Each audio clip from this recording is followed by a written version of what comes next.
Hello? Hello. I almost said Hello. good morning. I almost said good morning. I need help. someone's morning somewhere. It's morning in somewhere. Australia, I think. Wait. Yeah. It's morning. Morning in Japan, I think. Yeah, That seems right. that too. It's 4 o'clock in the morning in Adelaide. All right, I was close. It's almost morning in Technically, Australia. good morning. It is technically. Oh, Tokyo! It's 9 a.m. Good morning, Tokyo. They're 13 right. hours ahead. Yeah, Yep. good morning, go. all of our Based on, wonderful viewers from Tokyo. From Tokyo, Japan. Very real. Yeah. Listen, they need to data mine off something. Hey, All right. one of our viewers used to live in Japan, so is that close?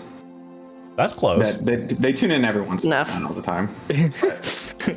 Japan by association. Close enough. Yeah. Good morning, that person. Guys, session 67, kind of. Well, it'll be an official session, but it's not going to be featuring all 6 members of the Lost and Found. We are going to go back in time, and depending on who you ask, roughly 3 months or about a week. And we're going to discover what Kuno got up to, especially since he was not trapped in a painting this time. Some things actually happened. There's a lot for your free time. Yeah, there's a lot of free time. He learned how to do many like household chores. You learned how to make jam. He did. We actually, Nick, we're gonna have to dig into that as one of the things because you made that canon last week. I have to So make my we'll jam dig. rolls. Yeah. Oh, he's making rolls with them now. Okay. Ooh. But before we Dice do roll with that, we ran so late last week that I didn't want to hold the players even longer. But at the end of the Agtheron fight, our members of the Lost and Found hit level 9, which is very exciting. I don't think it's going to make that much of a difference if Kuno levels up to level 9 and then goes back in time to level 8. I don't think anything will really affect that too much. So we're gonna start with rolling some immersion's HP. ruined, actually. I know. Actually, he's just a time traveler. So the Agthron fight took place before Bashir for Both Nick. in the future and the past. Yeah. At the same time. Yeah, Back to the Future. Days of Let's go. future past. So I'm just gonna go in order of people I see in VDO. So Kim, you're rolling a D6, assuming you're saying wizard. You're not like multi-classing into fighter or anything. Ooh. Excuse me, I am a barbarian now. The one class that like truly doesn't work with wizard because you can't concentrate on spells. If you're not, unless you're a coward. It's true. Don't worry, I'm still a dweeb. Always a dweeb. Yeah. Oh, 3. All right. Yo. Okay. +9 for your con. Yeah, obviously +9. Forgot. And remember, if you're adding it in D&D Beyond, you do not include your con modifier. You just increased your rolled HP. And D&D Beyond does all the con for you. Okay, Mac, you're up next with a D8 for clerics. Yeah. All right. Yeah. No whammies. If I money, get no a whammies. perfect 8, Yep. I'll be at 99. Ooh. No, it was a 6. 6 is still good. Okay. Eh, We love a just kidding. 6. We love a 6. I do like the 6. I'm at 52 rolled HP, so that makes it Plus all your- 97. 97. All right. Ooh, that's actually Kuno. that's crazy. One spicy D10. D10. Yes, Paladins D10. Vibranium 7. Hey. Okay. Pretty good. I'm in the Loving hundreds. this. We're in the 3 hundreds. digits. First one to 3 Welcome. digits. Second one All to right, 3 club. digits. I'll take it back. You didn't earn it. Like you didn't. He came from 2 digits to 3 digits. You were born in the 3 digits. I was born Did you say me? 3 digits. Yeah, it's Niall's turn. Old and D10 bright. for fighters, I think, as well. Yeah, that fell out of my hand, but we'll go with it. It's a 7. 7. Ooh. Okay. Ooh. That's pretty good. Are you at All right. Bear, aka Brigand Moon Eyes. Freaky D12, boy. sir. Ooh, you better get a For 12. the Catman. I know. I'm really crying on my knees right here for a 12. Bear, you're muted. Wait, have you not rolled really good for health? No, Am I- no, I can hear We can Bear. all hear Am him. Okay, well, I cannot. Oh, Oh, you no. might have muted him in Discord. No, he's not. All right, we'll let you figure that out. Never But mind, Bear, he's I can good. hear you, and so can the stream. You're good to go. As long as everyone else can hear it, it's Alright. fine. Doesn't matter about me. 10. I'll take it. Okay. All right, Aqua. That What? puts me at 124. D8 for druids. 7. Nice. Hell yeah. A Oh, lot of sevens. Aqua remains so beefy. She just like The can't beef put her shoulders continues. down. Listen. And with the you having drawing's the getting tough bigger. feet, it does equal out pretty close with Brutal Nico critical. rolling only a 3 because of your tough feet, which is nice. Oh, you took Tuffy? That's crazy. I took that a long time ago. Yeah. 'Cause I Thick, was small. thick Nico. Thick Nico. Thick Nico. 81 it's so HP funny, though. as a level 9 wizard is a thick Nico. That's That is that's really by definition high. that's a really high wizard. That's Um, really high. So I think our full spellcasters get some 5th level spell action, which is very exciting. There are I was looking at it and I messaged the spellcasters to encourage them to diversify. There's some pretty dope 5th level, like that's where things start really taking off. We got teleportation circle, which is absolutely massive. Legend lore, you don't have to get bonked on the head underwater in a temple to use legend lore anymore. Scrying officially, not having to use a scry, which is nice. Mass cure wounds, just lots of really cool stuff. Conjure elemental is a huge one for druids, love that one. And yeah, lots of cool stuff. Niall, you get Niall, due to the events of last session, is a full level 9 fighter now. Ooh. They have Yeah, there's after fucking- losing Anktheron, and we'll dip into that more next week. Didn't want to give too much away, but Niall is now full fighter, which means you Suddenly get all of your another. chronic illnesses are gone. Yeah, you're healed. The second that's why you're screaming, because it's like a lot of energy. But yeah, you get a 3rd trick shot, which is super dope. That ache in your lower As well back, as that's gone. Indomitable, which is very good. Very good. Brutal critical. Blah, blah, blah. Brutal critical is what the Brigand gets, which is also very, very helpful. An extra extra dice, extra damage dice on your attacks. Punchy. Extra punchy, yeah. And what do paladins get? What's the big paladin thing? 3rd level spells. Very, very good. Which also just means you have a bigger pool for smite Smiting. and other things, but more smite you have a higher potential. level smite slot. Yeah, and you get 2 slots right off the bat, which is dope. It's That's also super cool. terrifying how much damage you're going to be able to do. Yeah, an extra. Almost. You guys thought the Acheron was bad. You just wait. Yeah, there's some good stuff. Wait till Yeah, wait till the next fiend tries to take it up with Kuno. We do still have to kill the devil hey, I mean, From I the don't know. Bible. from the Bible. The daddy devil. I get a lot of mean things to mess with Tyler. Yo, I'm you sure can Asmodeus is triple immune to aura. radiant damage. Kuno can officially triple aura. He has 2 Kuno, did your passive aura auras extend- that are always extend or on, not? and then he's also got aura vitality. You can Yeah, just I can aura cubed. just aura cube. We He should is just all cast Kuno aura vitality. cubed. I love it. Man, that puts Kuno at 111 HP. That's nuts. My God. That's dope. Brigand, what does that put you at? 125? 124. 124. God damn. Nice. Some real beef. All right. Yeah, next time I start combat taking 30 damage, I'll actually be fine. You'll actually be able to tank it. Yeah, that was an abnormally large amount of dice out of the get-go. Fair enough. All right.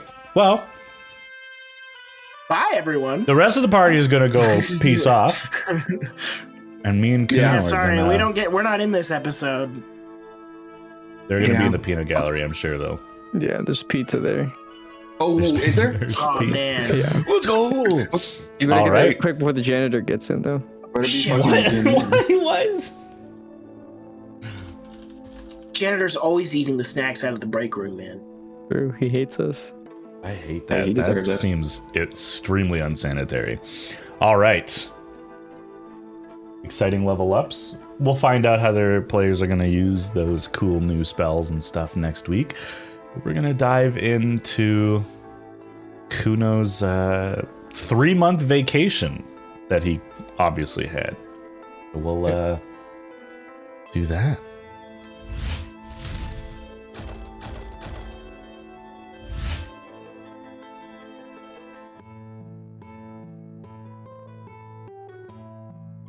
Now, it's been, God, I think IRL it's been 3 months.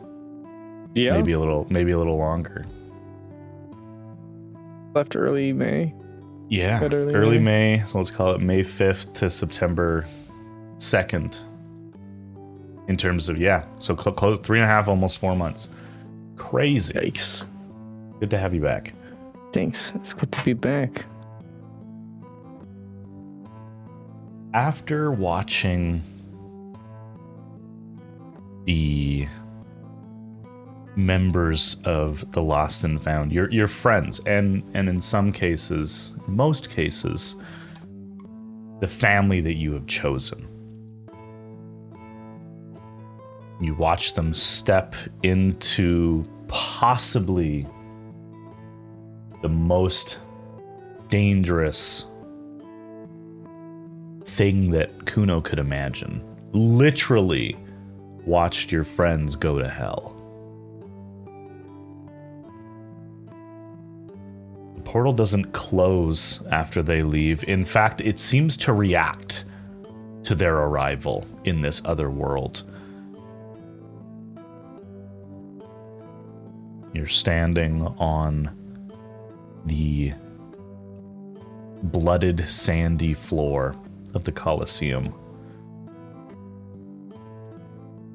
In those first seconds of realizing that you are alone, what do you do? What are you thinking about? I think Kuno's first thought after being alone is just like worry starts to set in immediately that something already could have gone wrong, but he kind of centers himself in like he's like, oh, they have Soren with them though, and if something were to go wrong, Soren would have it handled. And he also feels, I think, just like FOMO, just missing out on this cool hell journey. That's fair. That's fair. But I think he goes to find his mom. All right. You make your way through the city of Bashir, a place that you have spent a few weeks, I think, at this point, with your party. And you're starting to get familiar. The city is laid out very similar to a like a soldier's encampment, right? There are neat rows, neat columns of the streets that break up the various clans and the organizations that operate. And with your ruby seal, you are nodded through rather, as you make your way to the Citadel. And in fact, when you get there, you are You get the impression that you're expected. Mr. Delanor. Name's Marv. I was actually hoping that I would catch you before you entered. You hear this voice and you see this man in uniform, some sort of soldier, step out of the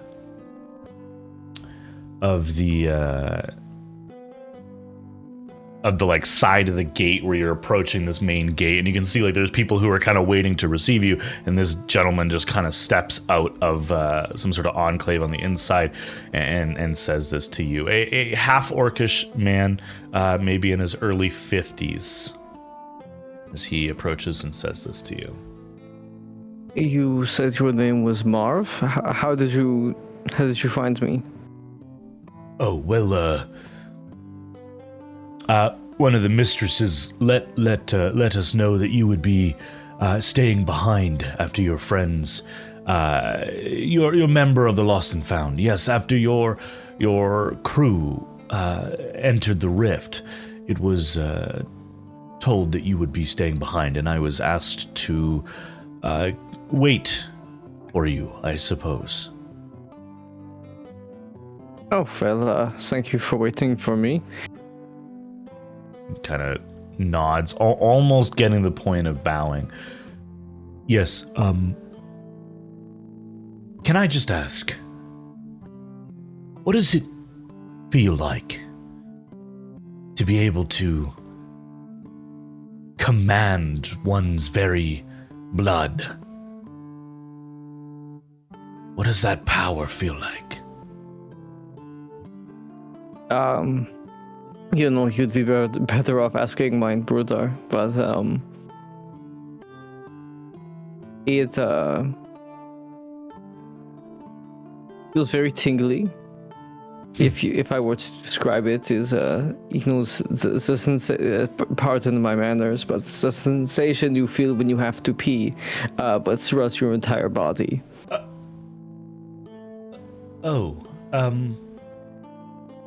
Must say that wasn't what I was expecting, but like in a good way though, right? Like, yes, it's a release.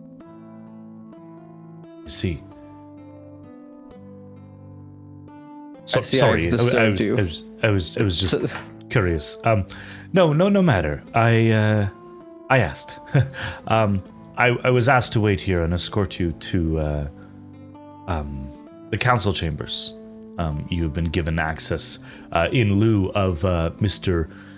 Moss not being available for the duration of this trip. You have been given permission to act on his behalf, I suppose, as a member of the Lost and Found, until he returns, of course. Of course.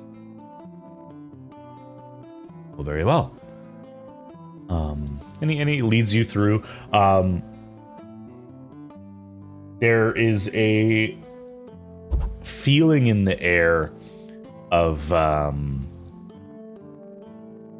anticipation in the Citadel. Seems that with the Lost and Found deciding to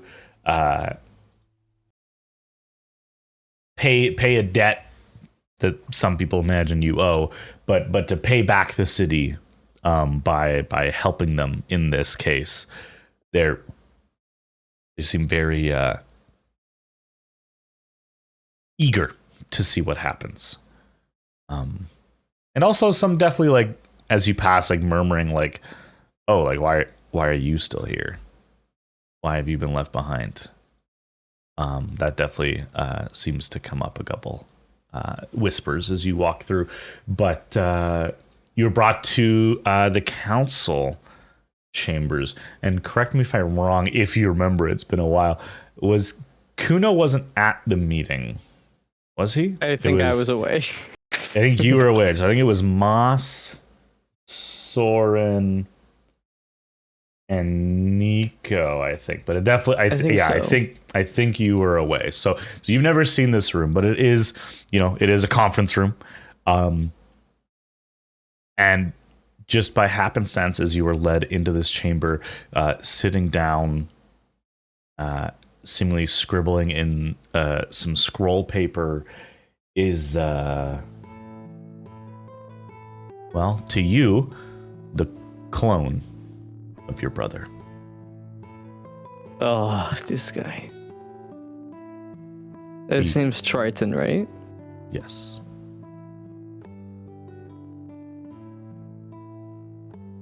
Go ahead. Sorry, I didn't realize that he would be here, but you're welcome to wait here. I believe the mistress said that she would be stopping by when she had a moment. Oh, so I'll just wait here then? If you would, yes. With him? Kuno kind of glances over at Triton. Triton kind of yells out, just not like raising his voice, but just pronouncedly, "I don't bite. You can sit over there." And he nods to like the chair on like the far corner from the table where he's sitting, so you have distance. That can do. Thank you, Mort. No, this is just me messing it up. His name is Marv. Merc. Marv. No. Marv. Merc? His name is Merc? It is Merc. he like blushes a little bit, like Marv, sir. It's fine. I was like, don't say Mork, don't say Mork. Thanks, Mork. And Marv leaves. At this point, Triton has stopped kind of scribbling on the scroll he's working on and just is kind of watching you, eyebrow cocked. Yeah, Kuno's just like leaning back in his chair, just like, is also just like staring at him, like, just seeing if he'll say anything. What's your problem? Isn't it obvious? I'm not gonna lie, I expected a warmer welcome, since I look like your friend. The sheep might look like clouds, but they're not clouds.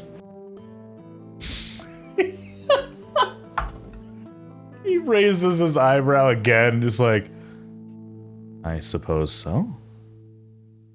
But then, that must be frustrating to know that you've been walking around with a cloud. Why was that to be frustrating? This whole time you thought you had a sheep. No, we are all clouds. That is the metaphor you insist on using. Oh, I see how you're phrasing it. I honestly had it the opposite in my head. That I was wanting the cloud and want the sheep. So actually, it worked well. He actually like laughs a little bit. Why did you stay behind? I know you are not a coward, so it must be something more important than fear. I thought it's of my best interest to stay here and speak to my mother. Soren and I had deliberated on who would stay behind, and I agreed. Must be quite the conversation you're waiting to have to abandon your friends, or, sorry, abandon is a strong word. To leave your friends to this task. They don't need me, don't you worry. I've been waiting many me to meet with her, so I did not think this was something I should pass up on. She has a lot of answers that both me and my brother are looking for. That is true. Right, I'm just pulling up something.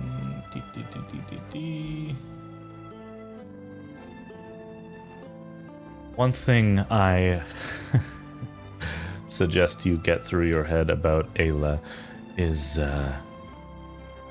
She'll often leave you with twice as many questions as those she has answered. Sometimes that can be fun. Most times it is very frustrating. Well, I'll keep that in mind. Good. I have a question. Oh, sure. Why? Oh, well, I guess perhaps it's just a name, but why Triton? That was the name I was given. Triton Delanor. One piece of You eight. kept the last name. Was that what I was raised by? I didn't have the unpleasant circumstance of growing up with the father, Delanor, but I suppose we are all cut from the same cloth. And you look at him, and his eyes shift from that dull blue to a red, and you can feel, just kind of shift and then shift back to blue. You can feel the hemomantic energy. You know that he is also some sort of blood mage. Question for a question. Shoot. Where did you find that blade? Well, at first I thought it was good luck or a circumstance that brought me to it, but turns out my mother just spoon-fed it to me, essentially. So she found it and gave it to me. Interesting. You've ever wielded one? I have not. I have seen the Grand Marshal practice with his, but his does not shine as bright as yours. I don't know. It seems passive compared to yours. Very impressed with your arena fight. Well, thank you. Weapon maintenance is one of the first keys to success in combat. That it is. You guys chatter for a little bit, and eventually you hear the high heels clicking of not your mother, but rather the 3 or 4 secretarial figures that kind of orbit around her. It seems that with the change in the council, your mother is very, very busy. These people preening and asking questions, and eventually they kind of get silenced. And Lady Midnight, Herald of the Change, steps into the council chamber. Oh, good. You made it. I suppose that means your brother and his friends have left? Yes, they just passed through the portal. Good. Well, I hope they are quick in their endeavor. Do you know, I mean, in the past, when we've gone through portals, time has been different. Do you know how long they will be in? Do you know the difference in time? I can look into that. Mirabelle, make note of that. Let's see if we can find out. If I recall, though, it can be a little fluid. It's not always a direct exchange, but hopefully they are back within a week or two. I'm sure they will. Your friends are very capable. This is why I know I can trust them. Yes, I hope we can all trust them. Marv said that you had some questions.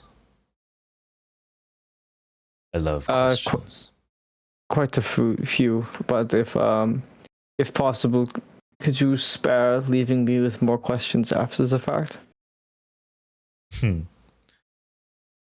Well, depends on your level of curiosity, I suppose. Well, Nico says my curiosity has been improving quite a bit recently, so I'm looking forward to this. Good. Triton, why don't you clear the room? I think this would be best coming from just one voice. Yeah, Triton kind of packs up and kind of shrugs his shoulders. Good luck. And make an insight check. Don't let the door hit you on your way out. Ooh, big roll. What's my insight bonus? 10,000. +1. Okay, 18 total. 18 is really good. Yeah, 17 on the die. I'll say with an 18 insight, with him saying good luck, you assume just because you're very pessimistic about this figure specifically that he's saying that to you, but with an 18 insight, you're not sure if he's saying good luck to you or to your mother. Fuck this guy. I hope he gets sacrificed first when the Midnight Prisoner comes. Oh my god. This guy's going down. I'll show him. Okay, dope. You, room is cleared, and Triton closes the doors to the council chambers behind everybody. Well, I guess before you answer or ask any of your questions, the least I could do is tell you what has happened since I left you with your father. Does that sound fair? Rightfully, yes.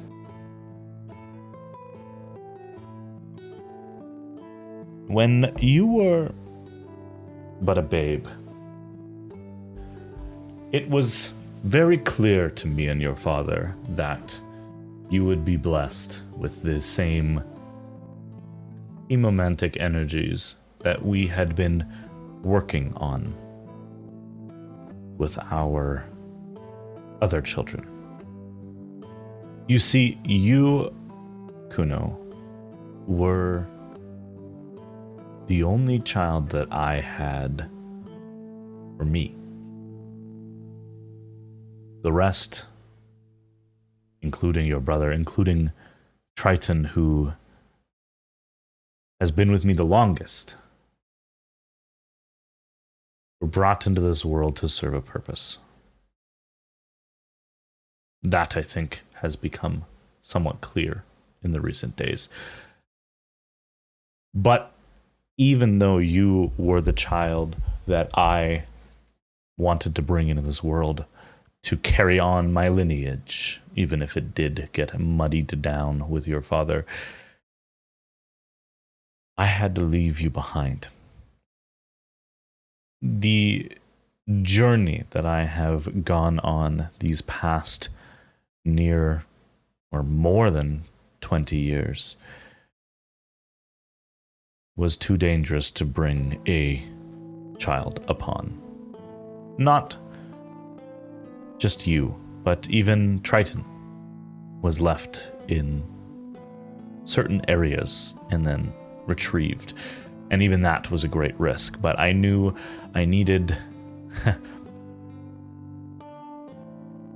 the 8 of them are drawn to these keys that I must find.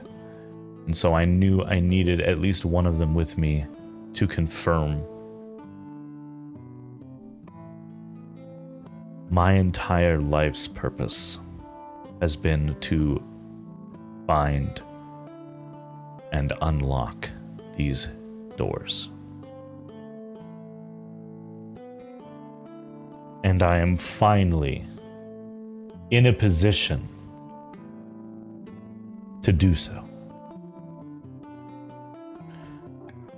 I have found all 8 locations, and thanks to your companions, I only have to destroy 7 of them.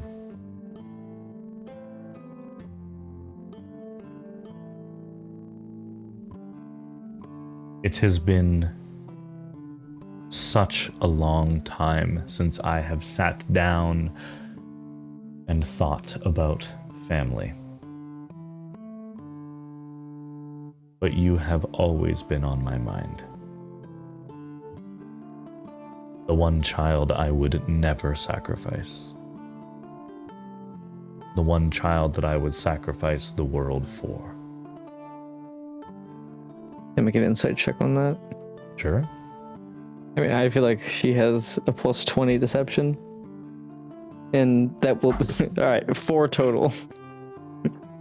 I'm not going to tell you the modifier, but I did roll a natural 20. I apologize. That's so funny. So not a plus 20, but a 20 on the dice.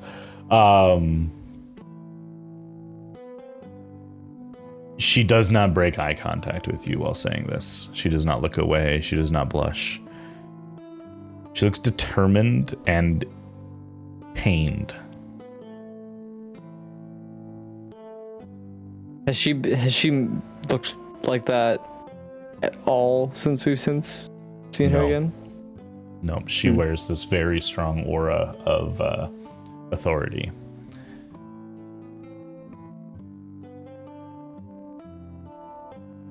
Salt Creek was thankfully the easiest one. It had already been damaged, and so even your mere presence, you and your brother that is, was enough to unroot the tree.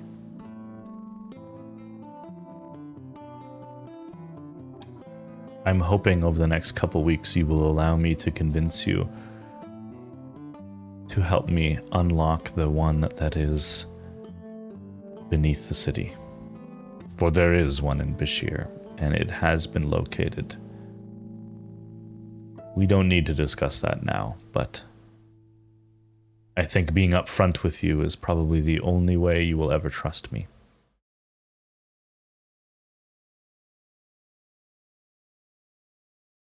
She, where she's sitting, she stands up and goes towards the center of the table where there is a map of not only Valena, but the other continent, the one that is almost never talked about, Bafrena. And it is clearly an older map, and it is in Orcish, so she does need to translate it, as this appears to be a map from when the Ryerson forces first moved into this territory over 400 years ago. But she begins to list off and point to the 8 locations on the map. I will put this in the note chat, but so Salt Creek, and she has a little symbol beside it, and you have seen this symbol before, even though it was turned into a meme. The symbol is of Embi, E-M-B-I, which is it is the celestial word, the old celestial word for negative, or the negative plane. Leonora is home to Insami, which is the Fey plane tree. It's very southern edge Leonora. Lair Break has Umhlaba, which is the earthen domain.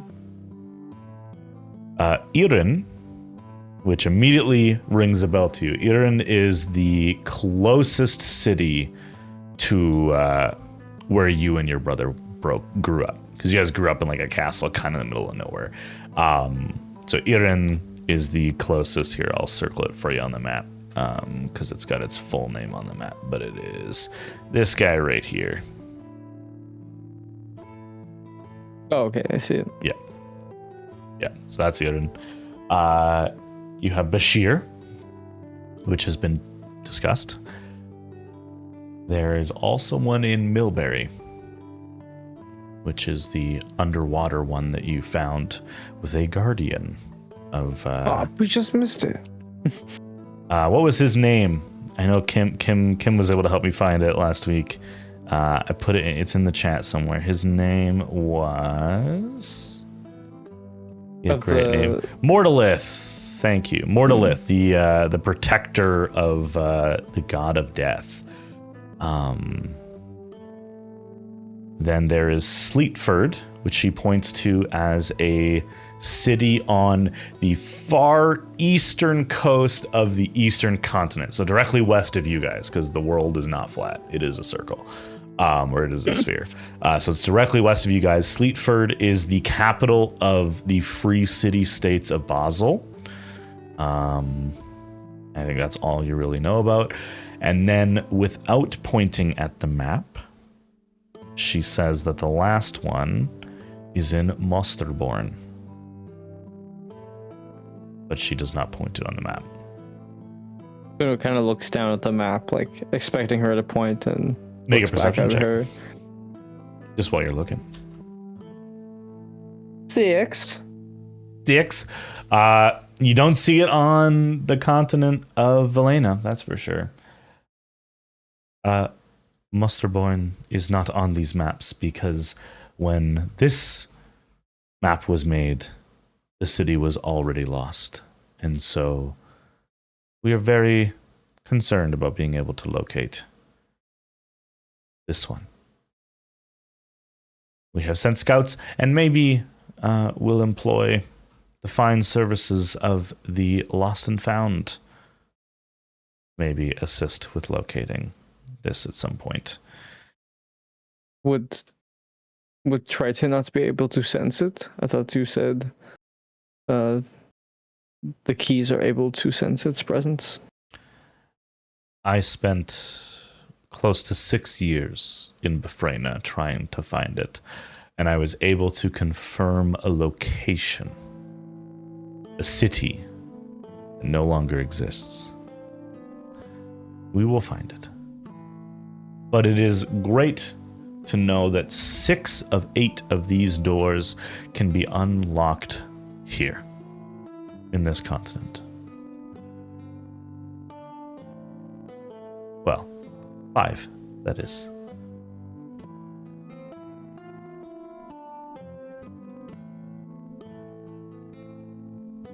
There is more for me to tell for my journey, but I think now would be a good time for you to direct our conversation. Explain to me what you and Katara want of the Midnight Prisoner. Well, see, I think that's what's interesting. This entire time, and Kuno, please do not be offended, you are not the first to think this. Katara and I are not aligned in the way that you think we are. I created your brother and 7 versions of him as a tool. And I worship Katara for a similar purpose. Katara wants to take the throne from Kaela. And, son, she is not doing a very good job of hiding that fact. But along that path, she has embraced a level of chaos that I have been able and willing to use to my advantage. And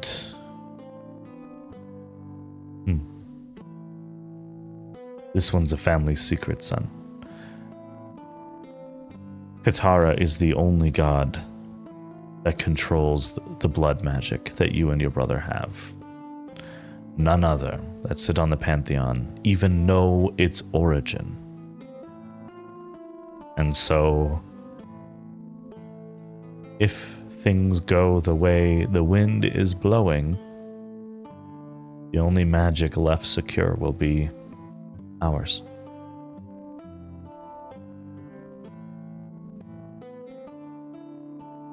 And your question about what we are doing, is that what you said? Is that what you asked? Well, why?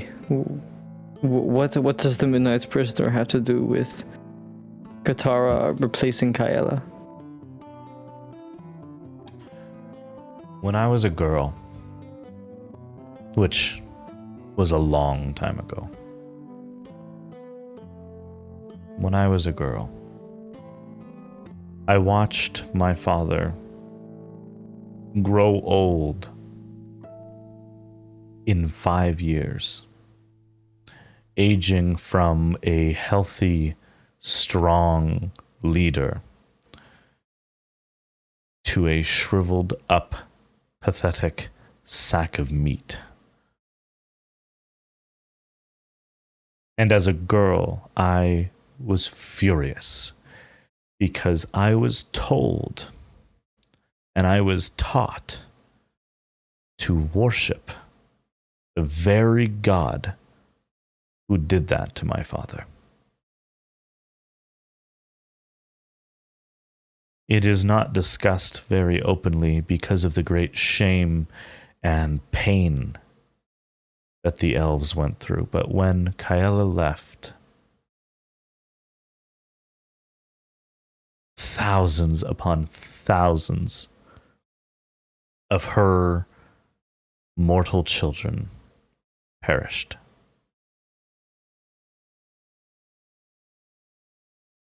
And I knew that it doesn't matter if the gods are good or bad or chaotic or neutral or fair or just, or if they created us. None of that matters, because intentional or otherwise, they are all cruel. They hurt us, because how else does a giant play with its toy dolls than with no care? The Midnight Prisoner is something that I stumbled upon. I read a book, a very, very old book. I later would learn that this was the diary of the first champion of a goddess that is dead. The original goddess of magic. And while we know she existed, we do not know who she was or really what her tenets were. But this diary, written by the first champion, the first person to claim and in some regard prove that they were the voice of this god, wrote about a theory that these stories that are told and are remembered, especially by the elves who have been here for so long, those stories are seeded with the understanding that the gods did not make this world. They were given it. They arrived here after. There's evidence with the primordials, the great titans, that for the most part are no more. But even those are older than the very gods that claim to have created us. In this book, I learned about a figure or a group, I do not know, but through years of translating as I was growing up, I learned that the name of this group or entity was Acramon. And I learned that Acramon very likely created the gods. Or at least manages them as some kind of overlord over their peasantry. It is still confusing, but the story in this diary spoke of this group, this figure, Acramon, trapping the the midnight prisoner in something, and then feeding this prisoner energy from all of these different trees, these different doors. And in the book, they were referred to as engines. In order to make the world safe for Kaela and eventually her children. My interpretation is that this Acramon figure neutered this planet to give it to one of their students, this false deity, this claimant to Patria. And so my goal is to release the being that was here first.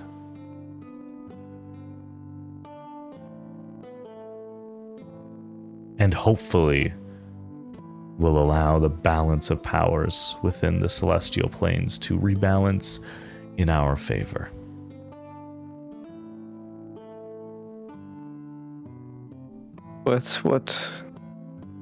What tells you you can even control the Midnight Prisoner? Surely it's been sealed away because of some reason.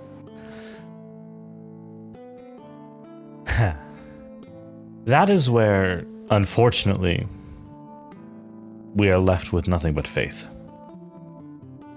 I believe that this world was made sanitized to fit what Kaela needed for her domain, for her creations, for what she wanted Patria to be. But there is proof in relics, in stories, and in histories that whatever was here before the gods, there were mortals. There were people of some regard. And so I have faith that if the Midnight Prisoner is allowed back to their home, that we would be spared. And hopefully, we would not have to live under the foot of a god who hates us.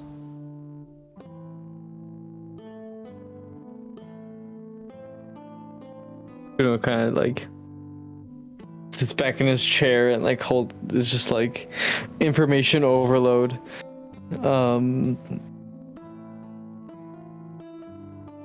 But even to free the prisoner, you said all eight of the Storins have to die.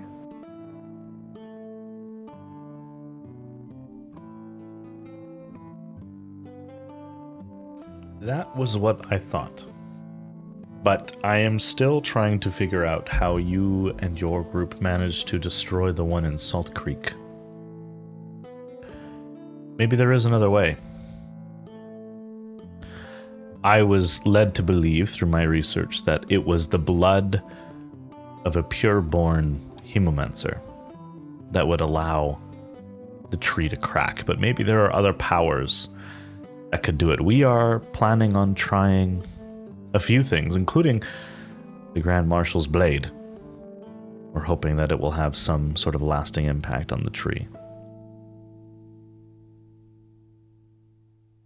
Well, I will do anything in my power to find an alternative method to breaking these trees. Does that mean you'll help us? I'm willing to, only if you can promise that me and my friends will be unharmed.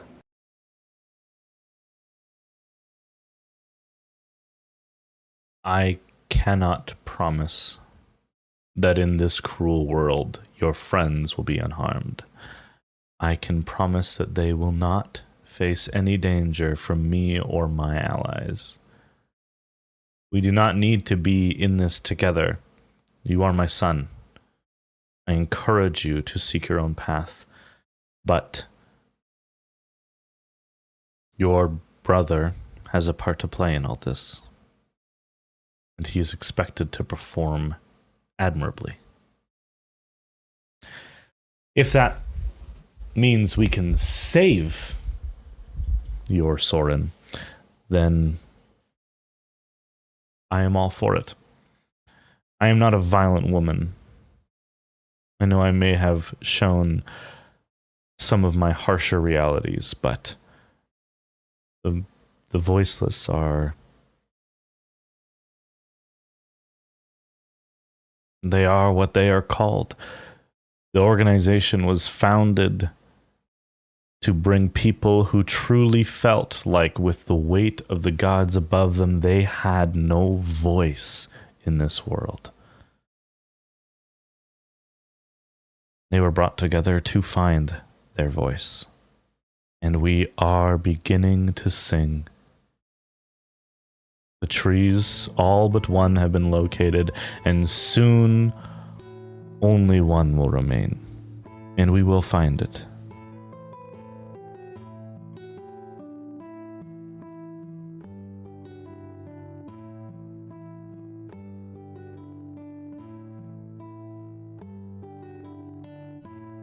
You have a lot to think about.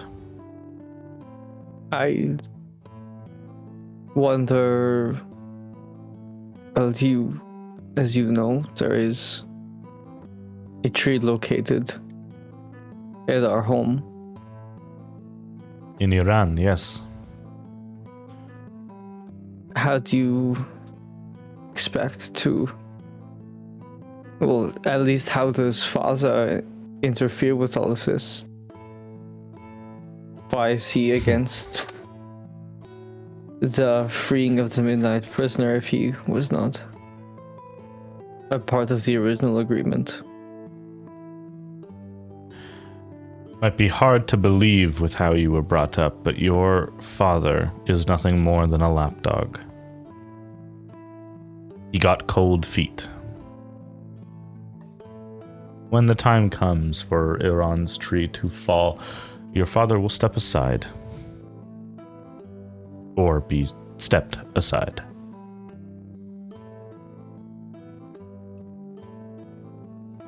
Do not think that getting cold feet means your father has grown a conscience. He is still the man that you and your brother loathe.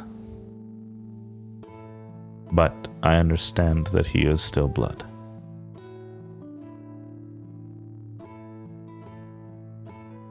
Do you know how he raised us after you left? I've heard some. But no, I wasn't there. I should have been. You weren't. Had you heard of it, would you have not said something?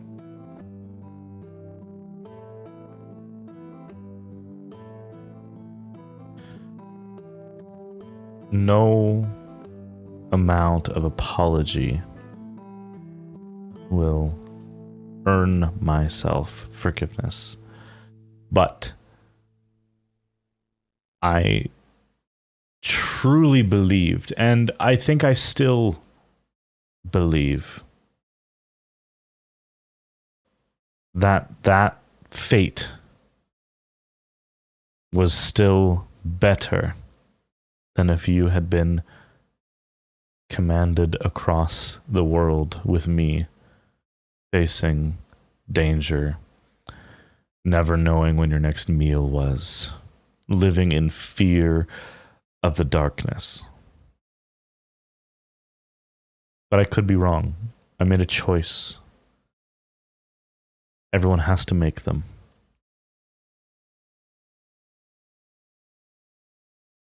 Is it revenge that you want? Against him? Yeah. Yeah. Perhaps not now.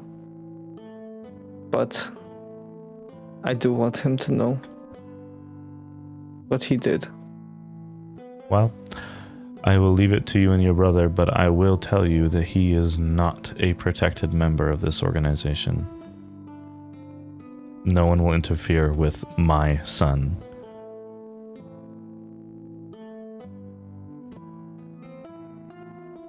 So he is voiceless. Is a voiceless.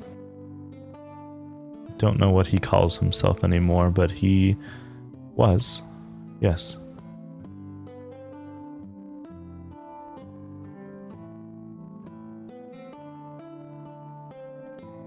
He does not control the voiceless as much as we had thought.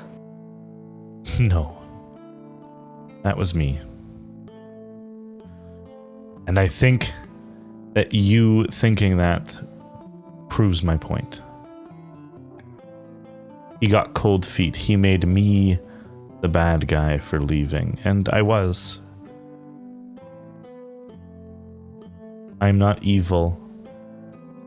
I am not a cancer in this world. I left your father and I left you. That makes me a bad person, not unforgivable.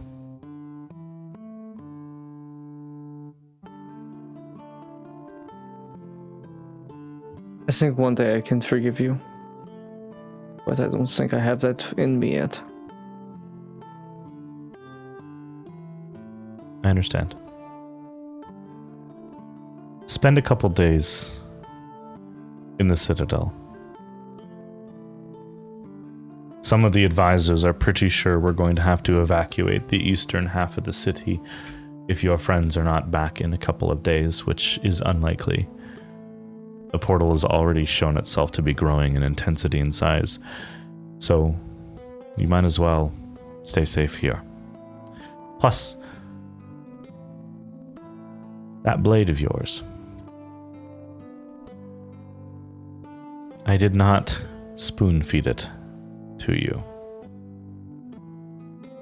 I put it somewhere safe.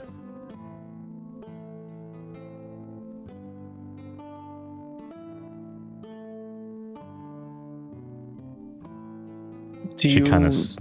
Oh, good. Sorry. Do you know what speaks? I know it can, but it never has.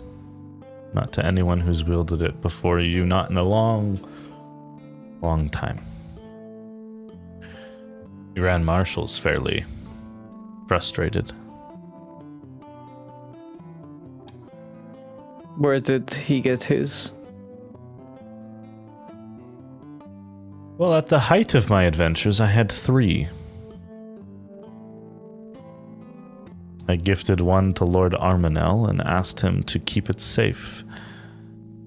I gave one to the Grand Marshal when I arrived in Bashir as a means of proving myself worthy of an audience, and the 3rd one was stolen from me. Seems unlikely for you to get stolen. Must have been a good thief. You have no idea. But I'm not worried about it. The weapons are mostly just that, weapons.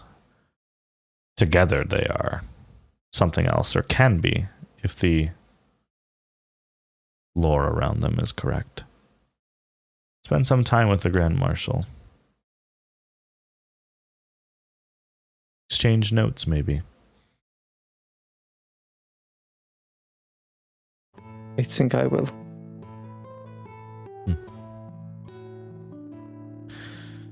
Your mother stands up.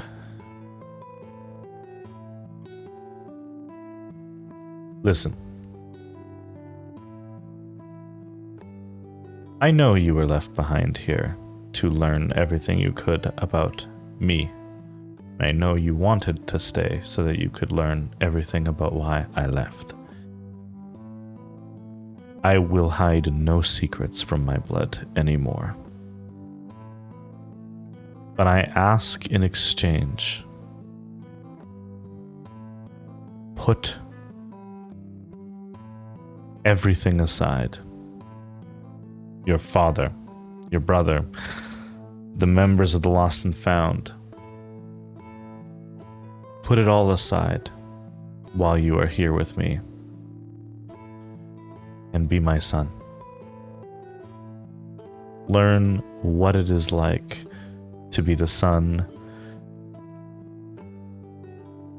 that I want.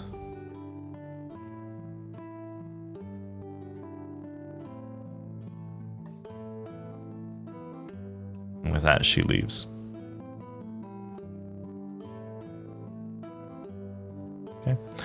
And this whole adventure that we're going down is going to be over the 90 days or so that we discussed. And so in the next 2 weeks, 3 weeks, 4 weeks, the first month or so, where do you find you spending more of your time before we get to the Grand Marshal? You know, obviously you kind of go whenever, but what is Kuno getting up to? In the first month or so is when you start seeing the evacuations. Large portions of the eastern side of the city are experiencing heavy fires. So what is Kuno doing?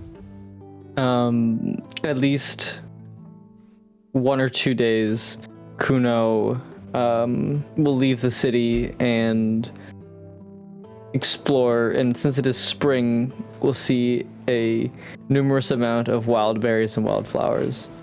And his mother's words echoing inside his head that he should be her son while he is here. He's interpreted as, I need to spend more time with her, and will invite her to go berry picking at some point. We don't have to RP it, but whether she says or not, Kuno goes, and this is where the jams come in. I will say over the first month, she maybe attends with you on 2 separate occasions where she is willing and has the time to step outside the city gates and go berry picking with her 20-plus-year-old son. There was a couple of times where like Kuno was waiting outside and she was like, no, not today, Kuno. He's like, oh. I'm sorry, my appointments are running along. We'll have to reschedule. Yeah. But you definitely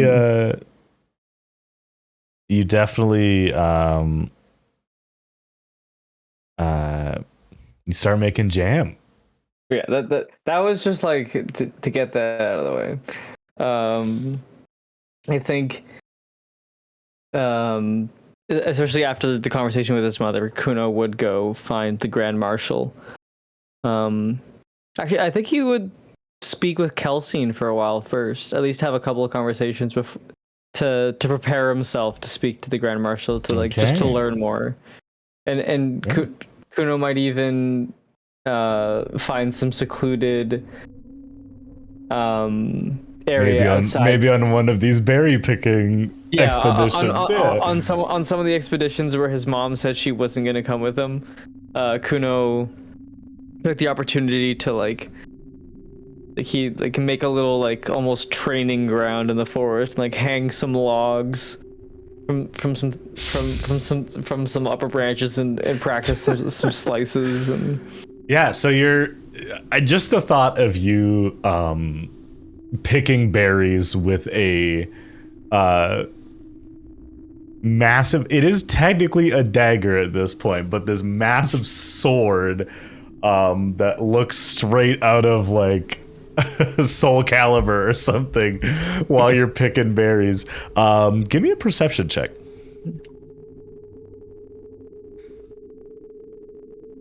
Oh, that's another 17 plus 1. Wait, actually, okay. Do I have a higher, or is my perception only plus 1? It might only be plus 1. It's only plus 1. Okay, yeah, 18. 18 still good. So yeah, we'll say this on the second or third occasion. So you've already had a couple dialogues. You pull out the blade of Kelsine.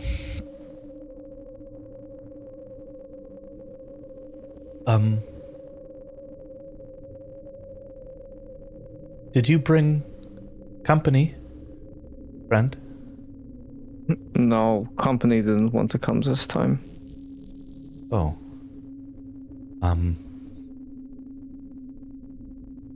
There's somebody watching.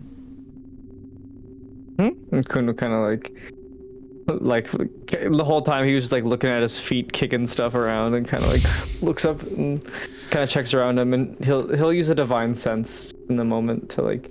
Yeah, I'll say with the 18 because that's where the perception comes from.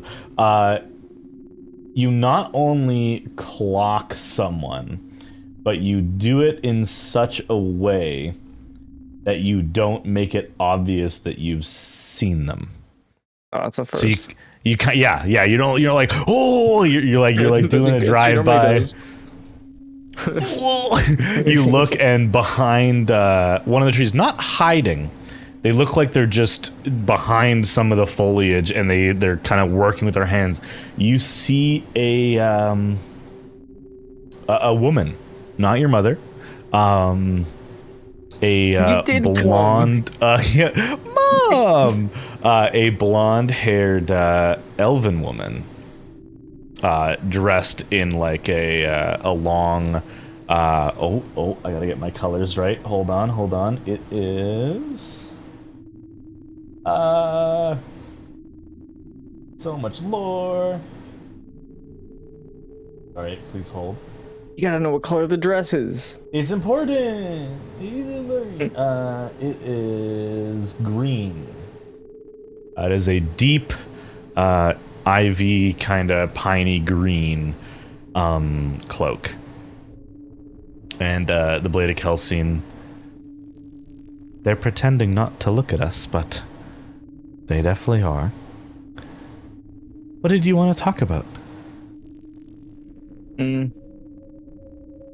Well, I think I was hoping to do so in private, but do you know who this person is? They seem familiar. I believe they're from Bashir. They're not very good at hiding, are they? The sword kind of giggles. Kuno will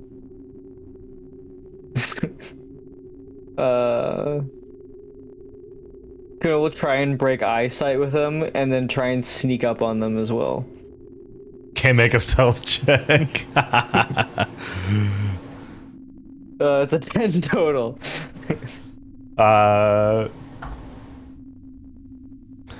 You managed to get pretty damn close to them before you like step on like not a twig but like a fallen branch, so it's like click and cracks in I half. couldn't resist. And the lady does her best to look startled. I didn't realize anybody was out here.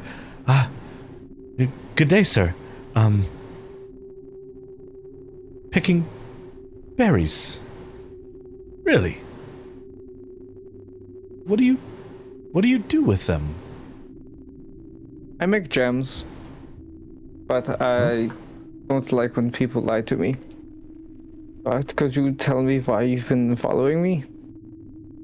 If you want the secret to where all the good berry spots are, I could have just told you.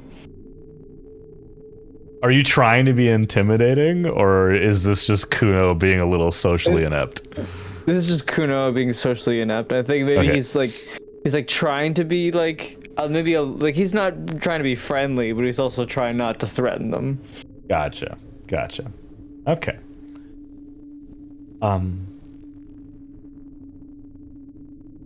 Well, actually, I'm not here for berries, though that does sound delicious. I'll have to try it. I'm actually here. Some of the sisters have been talking that another one of the blades has entered the city. We wanted to see if it was true. Grand Marshal wields one, but it is inert. There is rumor that the one that you are rumored to yield is much more active. What do you know about these weapons? You said you have sisters? Oh, the sisters of our organization. The name is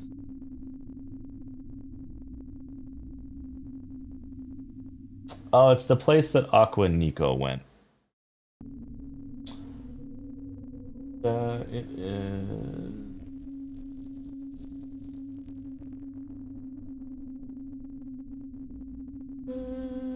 Man, there's so many things in notes.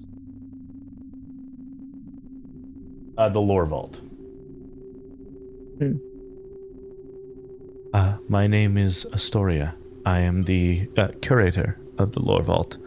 I believe I've spoken with some of your friends. I don't mean to alarm you. I just... Two artifacts from before the Mother's time is rare, period. For them to be in the same place, even more so.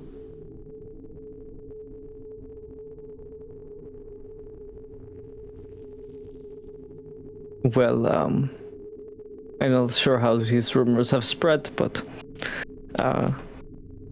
it is true I do carry one. Can you tell me more what you... Oh. As you start asking, can you? She's like, have you made any oaths to it? It has offered me one, but I have not taken it yet. What are these oaths it offers? Is it... She kind of like backs up from you to like allow you to like step into like the clearing that she's in, and then she sits on the ground cross-legged. If you wouldn't mind, it's more comfortable if we sit, and if you could produce the blade, I would love to look on it as we discuss. Kuno will kind of just take one more look around, make sure they are alone. Yeah, perception check. Or yeah. Perception. 8. 8, yeah. Besides the wildlife that, especially because of the berry hotspot you're in, are very active here. Yeah, you do not bears are see. Everywhere. There's so many bears. You do not see anyone else. Yeah. Kuno will kind of like sit down cross-legged and then produce calcine in his hands.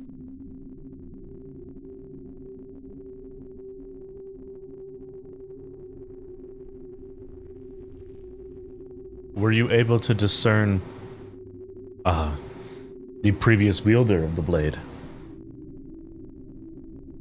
Yes, I believe so. And their name? Calcine.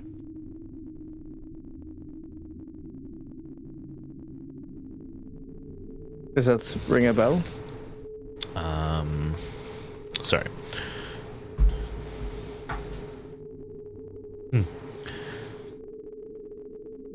One of the commanders. That is very rare. Do you know what... Let me rephrase. What do you know about this blade? I know it was used in a war long ago. It was made to kill the gods. And it fell into the wrong hands. Someone who betrayed Kaela. Now, the blade refers to itself by Calcine, but I do not believe their name is actually Calcine. And they have just only offered me an oath that is to do what is for the greater good rather than what a god wishes. They said it was some ancient oath. So they have offered you the first oath. The first, there are subsequent ones? Oh, yes. Astoria begins to describe what she knows. And there are some cracks and holes in her knowledge, but what you are holding is not called the Dagger of Calcine, or the Blade of Calcine, or Calcine. It is called an Honor Blade. The Honor Blades were given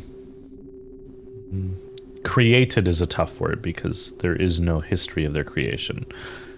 They were given in the first war of Patria. Historians have always just referred to it as the invasion, but the moment before Kyella split into her 9 original children, she led a war with mortals as her generals. And in order to even the playing field against the abominations that attacked, she granted them these honor blades. And based on the trust and really the honor held within all of these blades grew in power, as did their wielders. And so it is theorized there is several of these oaths that can be sworn, but they scale up both the weapons abilities and the wielders' abilities. And they can indeed be used to kill a god because they are inhabited by the essence or a fractured essence of a god. A piece so small it does not know who or what it came from, but it does hold sentience, as you have understood. And they have names. And there is a separation, and in terms of, because you said, oh, like it's called Kelsine. The Astoria describes, like, the blade is the vessel that this creature inhabits.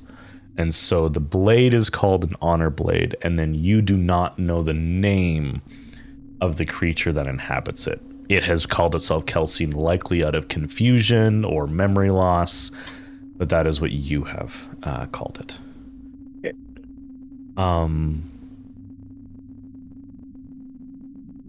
Very little is known. In fact, most of what I know comes from arcane research via legend lore and other such spells, with the Grand Marshal's blade, who has been so kind as to allow us to study it.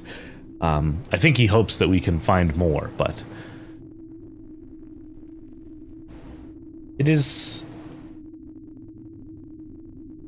there is a long-standing belief with those who claim to be able to see the future, such as some of my sisters, that when these weapons begin being suddenly found, that it is because they need to be found, and that something is coming. This theory was most recently tested during the Age of Heroes, where it seemed in a short span a group was able to command several powerful artifacts towards their cause. None were honor blades, but the theory stands.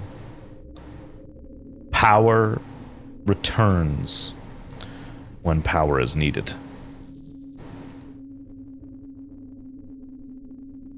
How long have you had the blade?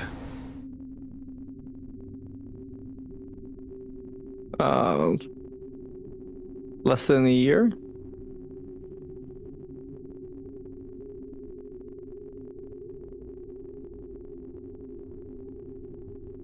Well, no one can force you to take an oath with something that we barely understand. But I know the blade can hear what I am saying, and you are welcome, and I assume you will ask if what I am saying is the truth. If there's anything you can share about the blade in the future, please visit the lore vault. We would love to keep this information safe for future generations. See. Are there any stories of those who have taken the oaths? The last ones were the soldiers that Kyella gave. The swords have not been seen in close to 1,500 years. What about All the the- Grand Marshal? Grand Marshal's had his for about a year longer than you have, since your mother arrived in the city. When we found out that she originally had 3 of these blades, well, the lore vault stopped voicing its complaints when we were told how much power she wields, literally.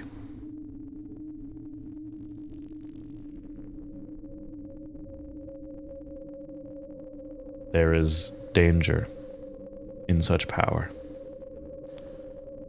And I would hate for you to follow in the likes of the voiceless with such tools.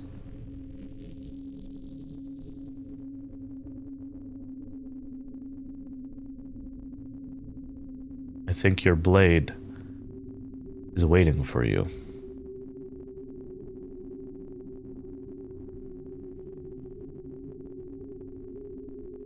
Yes, perhaps. Thank you for the information. I'm sorry, I was a bit on edge. At That the is first fine. meet. I was spying on you after all. The story kind of just- stands up and smirks. When you use your weapon to defend your friends, you trust your blade.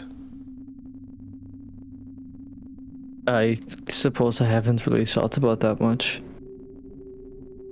I think I do. I swing it as hard as I can.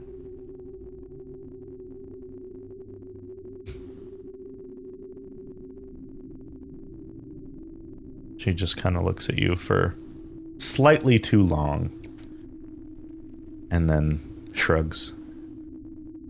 Good luck, Kuno. That blade chose you. That much is very clear. No one can hear the Grand Marshal's blade singing, but yours commands a symphony. Kuno will just nod. And Astoria will leave. You keep picking your berries? No, I'm kidding.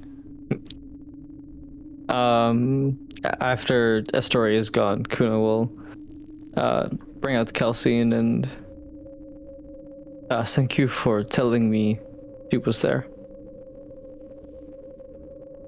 How did she know so much? She said she was with a group of people who store and record historic information. So it did. It did also, I guess, put me off foot. It is very confusing to be told something and know that it is a memory that you have. I think maybe she was right, that I am broken. I thought I was Kelsey, but no, that was the man who wielded me, the betrayer.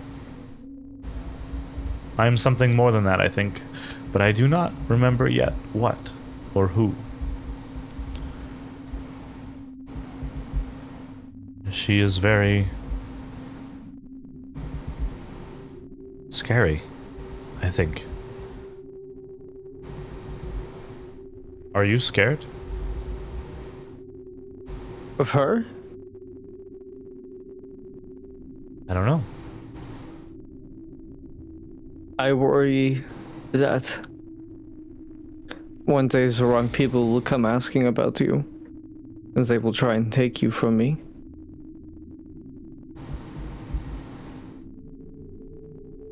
I won't go. Not without you.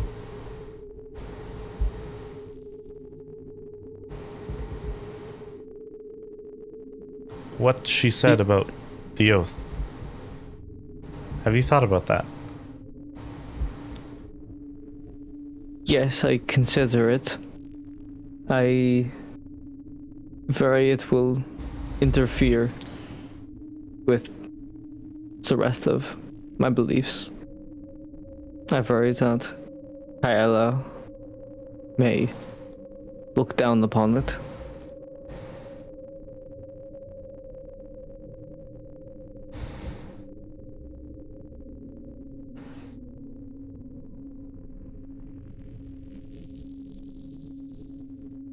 If what she is saying is true and I am an honor blade, what would you put above honor? What beliefs are more important than truth?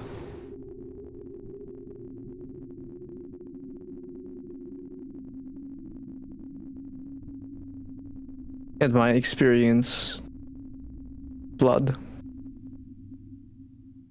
And those who you share it with. So, I've met people who I thought were of my blood, but are not. Yet I still revere them and trust them with my life. So, perhaps truth is stronger than blood.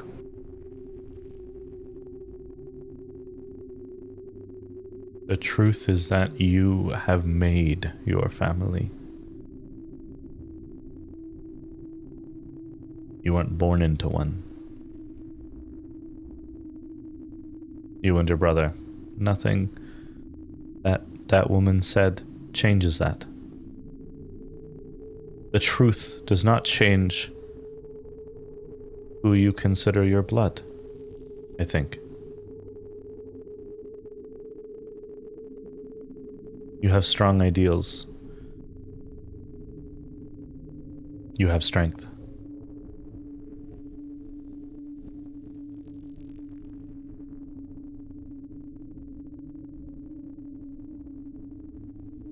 Remind me what your oath was again. That is a great question.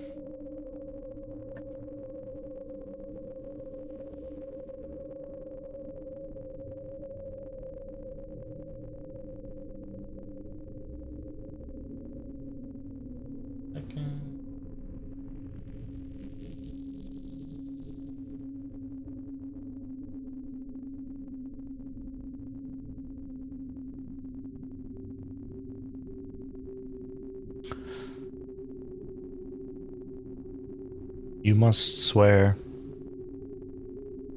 to the principles of honor, truth, justice, fairness, and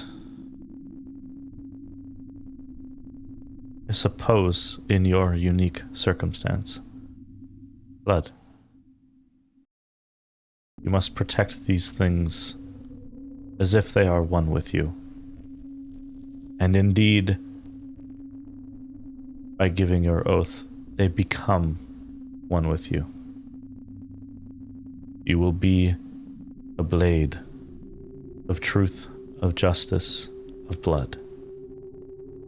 And you will wield me as such.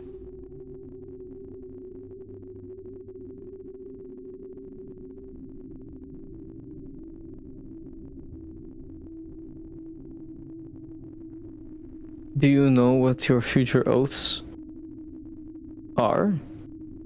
Like, if I were to take this one, do you know what the second one was? I do, but this journey we will go on, I cannot tell you what these oaths are. If we are to mingle on a level deep enough to unleash our true potential, you will learn the oaths through our experiences, through our journey. And when you realize them, you will be able to speak them and continue the path.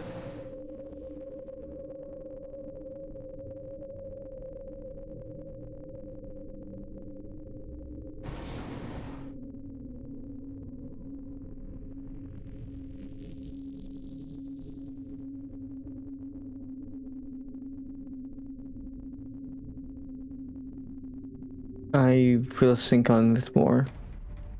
But I think we will go speak to the Grand Marshal now.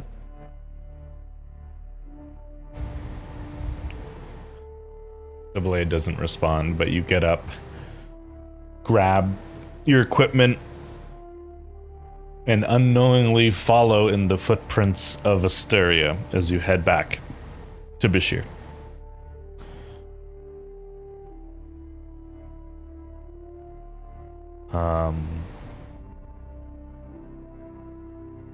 The Grand Marshal is training. He is training not on the barracks floor, but rather is taking lessons on how to ride a dragon. But before the Grand Marshal will risk himself on the dragons that you saw, he is training on large beasts. In the courtyard of the barracks behind the citadel, you see the Grand Marshal trying and awkwardly failing to wrestle a griffin in order to mount it and learn how to ride it properly. It seems that the show the other day that you witnessed with him summoning them was not enough. He is determined to ride on these creatures, and so there is a bit of a spectator, as a spectation here as the Grand Marshal is attending this. You kind of watch for a little bit. It is kind of amusing to see this decorated war hero getting tossed around by a griffin, but he is holding his own, and more than a couple times, kind of like a bull, he manages to stay on the griffin's back for a number of seconds, and it gets better with time. Eventually, the crowd kind of disperses, and the Grand Marshal heads over. You ever ridden a griffin before? No, I mostly ride camel myself. Camel? How's that compared to a bull? I think far more leisurely. Camels don't protest. That's good, I suppose. Dragons do, I've been told. Doing a little bit of practice before me and the boys take the glass dragons out. You've been watching for a while. What brings you down here, son? No one's ever called me son before. Just starts weeping. Just Dad? Dad? Papa? I would like to speak to you about your honor blade.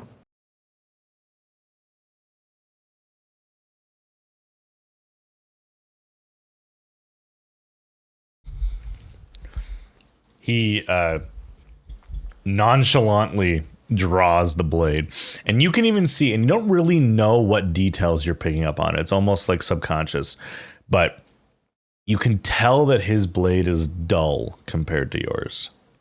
You mean this thing? It cuts well enough, I suppose. Honor blade. Yeah, I think that's what the sisters called it.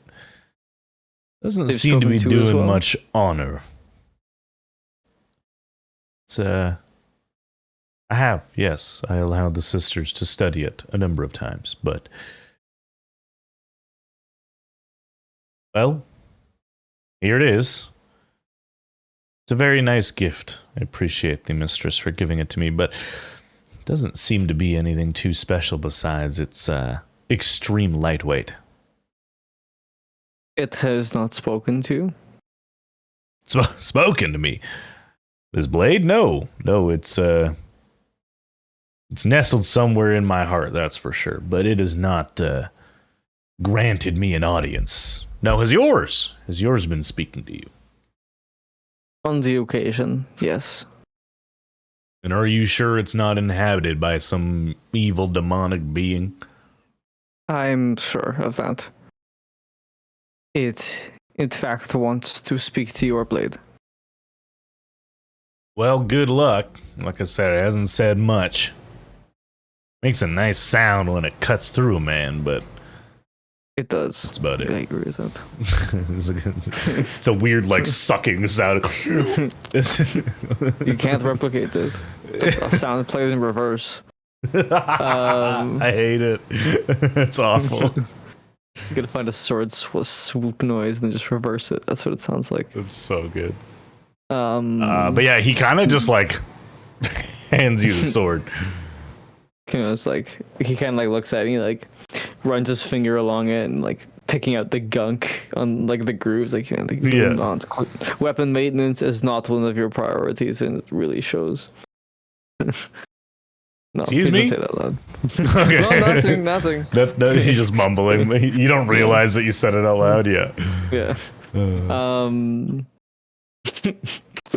then I was trying to think about how Kuno makes the blades talk to each other, and I can't imagine it more than like when you're a kid and you make two Barbies kiss. He's kind of like take the two of it. He's kind of like stick them together.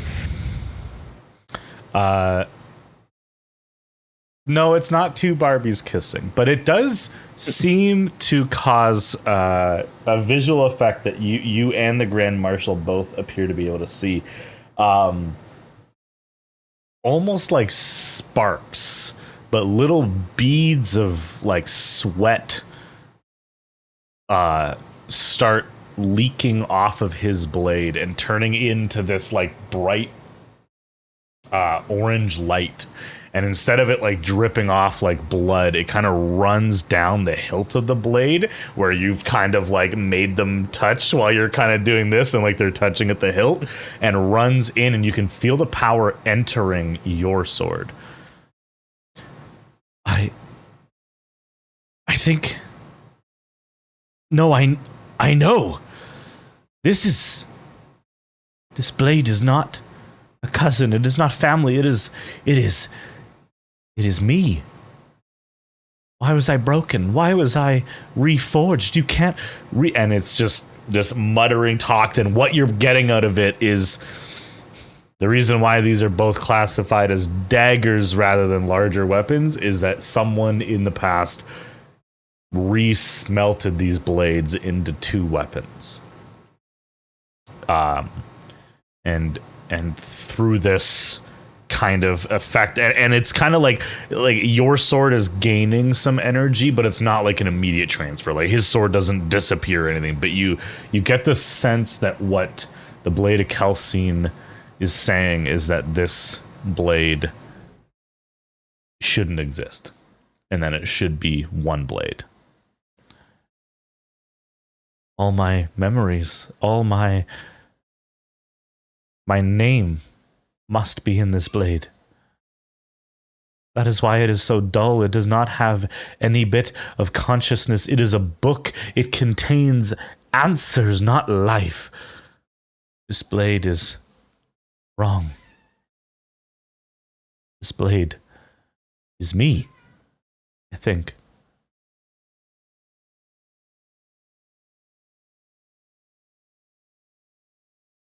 Kuno will kind of listen to all of that, and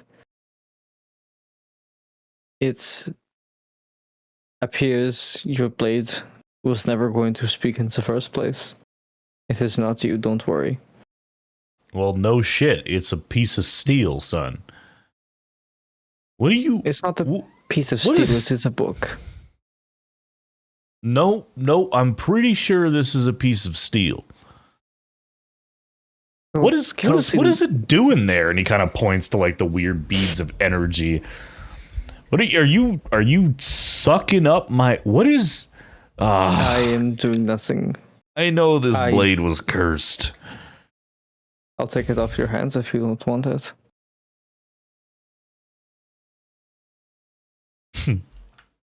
Just don't tell your mother. It was a gift after all. I'm sure she got what she wanted from that gift. What do you mean? Oh, you know, some people they give gifts for Oh, like a trade. impressions. Yeah. All right. Yeah, you could have it. It's so easy.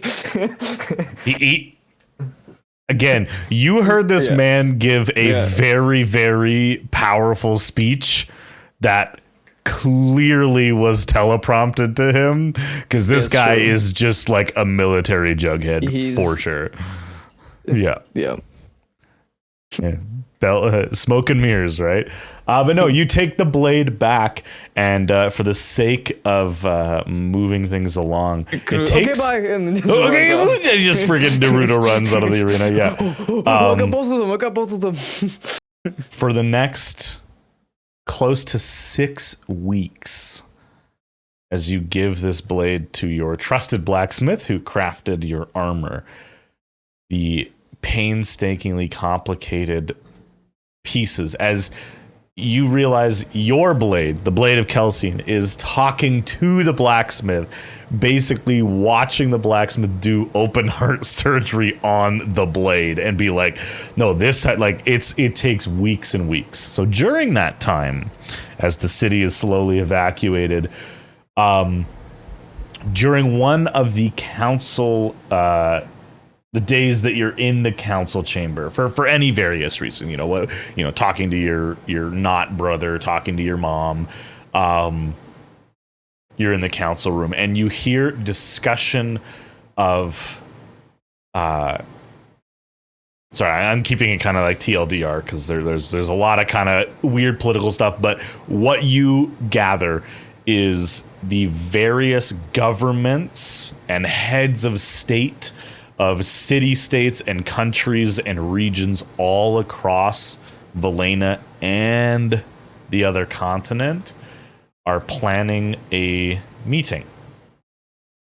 And they are meeting in what they all have agreed is some degree of neutral territory, which is Leonora. And they are...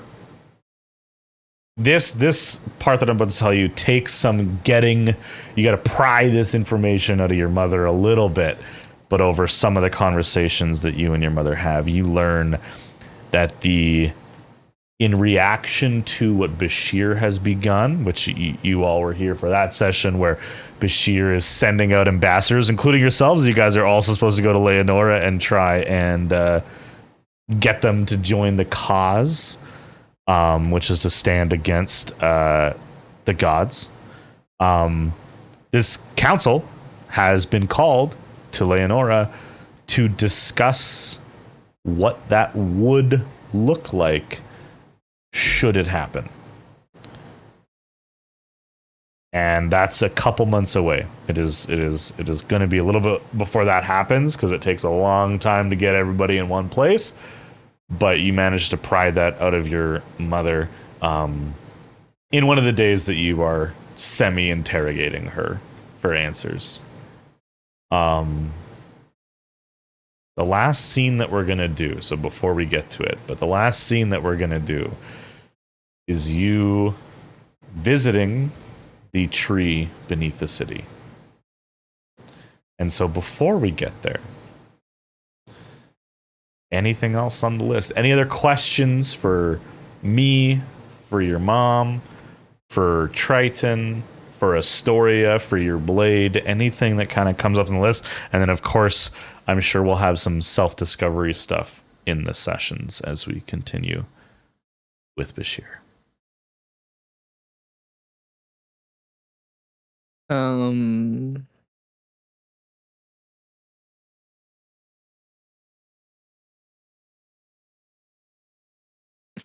So I'm just I had asked Mac for notes or Oh. or some ideas. And also just like one of the notes is also, if you see that bitch Triton, punch him in the head. I'm sure. It's not even I'm me. sure on several occasions you like try to trip him or like just like shoulder check him when you're walking past him in the hallway. Kuno's just Kuno has ruining him. become the bully. Kuno has blamed 4 separate things on Triton. Yeah, yeah, including like Yes. one of your jam jars breaking. It's clearly Yeah. Triton. Yeah. Poisoned one of the jams and gave it to Triton.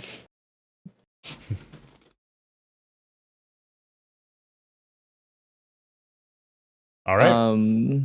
But yeah, I think we got most of the questions. Cool. If stuff comes up, we can always revisit. Yeah. Remember that time I asked that question? Yeah. Time skip. Now it's up to Kuno, because we've discussed this a little bit. Do you join willingly? Maybe without the intention of killing the tree, but maybe with the intention of just seeing if you could do it without sacrificing? Or are you going because your mother has asked you? How do you think you arrive in this dark tunnel below the city that's leading you to this tree? Kuno is arriving with the purpose to find a way to destroy this tree without having one of the keys, like avoiding sacrifice, basically repeating what we did in Salt Creek. Okay. The tree below Bashir is not the same as what you saw in Salt Creek. There is not a sprawling city on its banks. There is no civilization that was here. This tree was buried due to the shifting of tectonic plates or by design.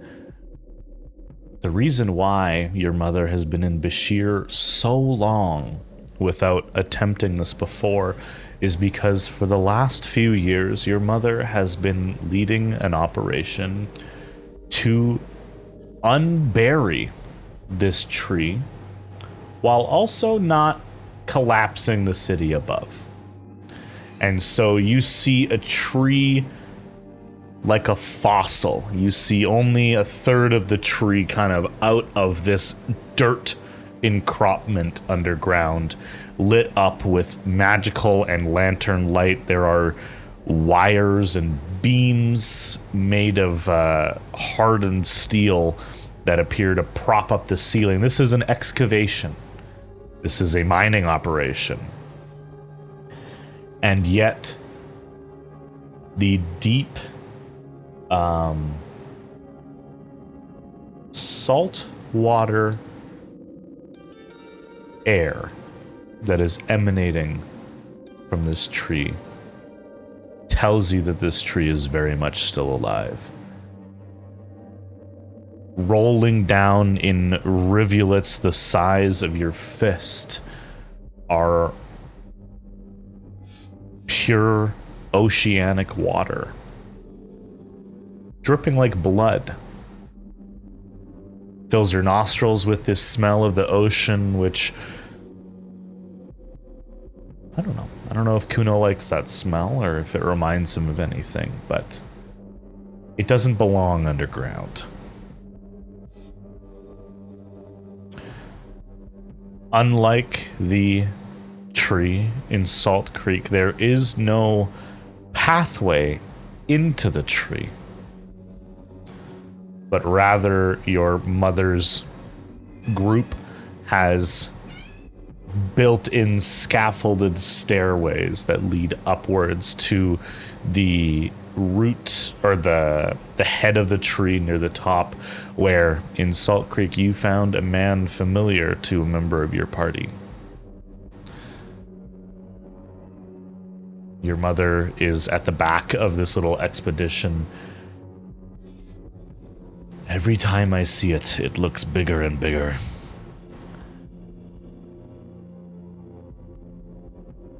In some of the records, they refer to these trees as a barrier, holding back something, keeping us safe. That is what the lies that we have been told. I know the truth. It is a barrier, but not for us. The Midnight Prisoner lies so close beyond this tree. And you're determined to prove that it can be done without killing anyone. And I hope you're right. So please, after you. Oh, right. Have you cut down one of these before? No, Salt Creek was the first, as far as I know. So the whole thing comes crashing down, so I would not stand under it. Very well. She kind of gives some instructions to some other people, and they begin ferrying some of the more expensive and rare equipment away. There is an access point directly perpendicular to where the scaffolding goes, so we will be able to exit directly from there if the tree should collapse.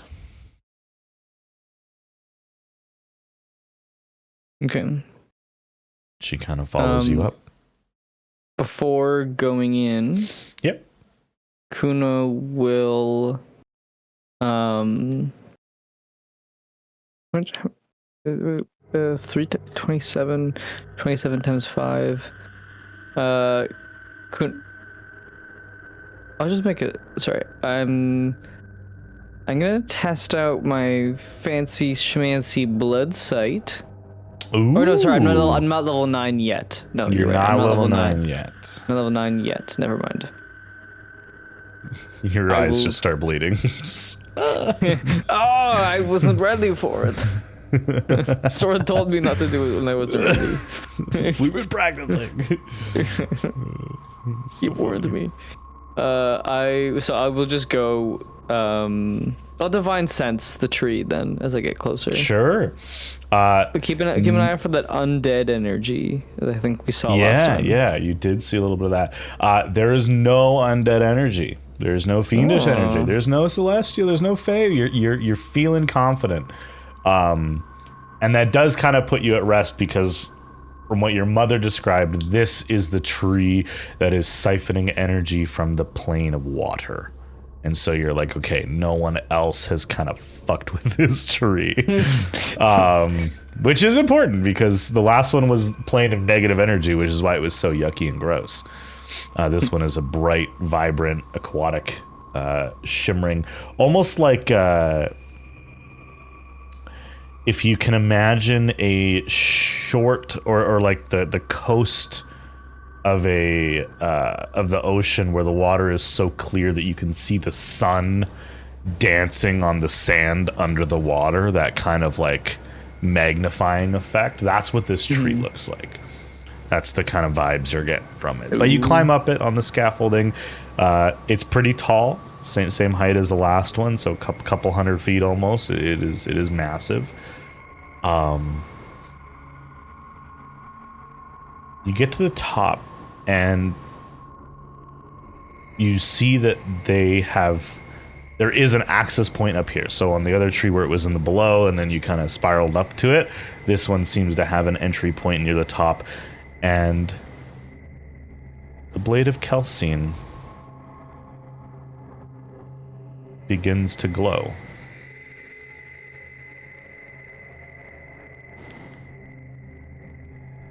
That's interesting.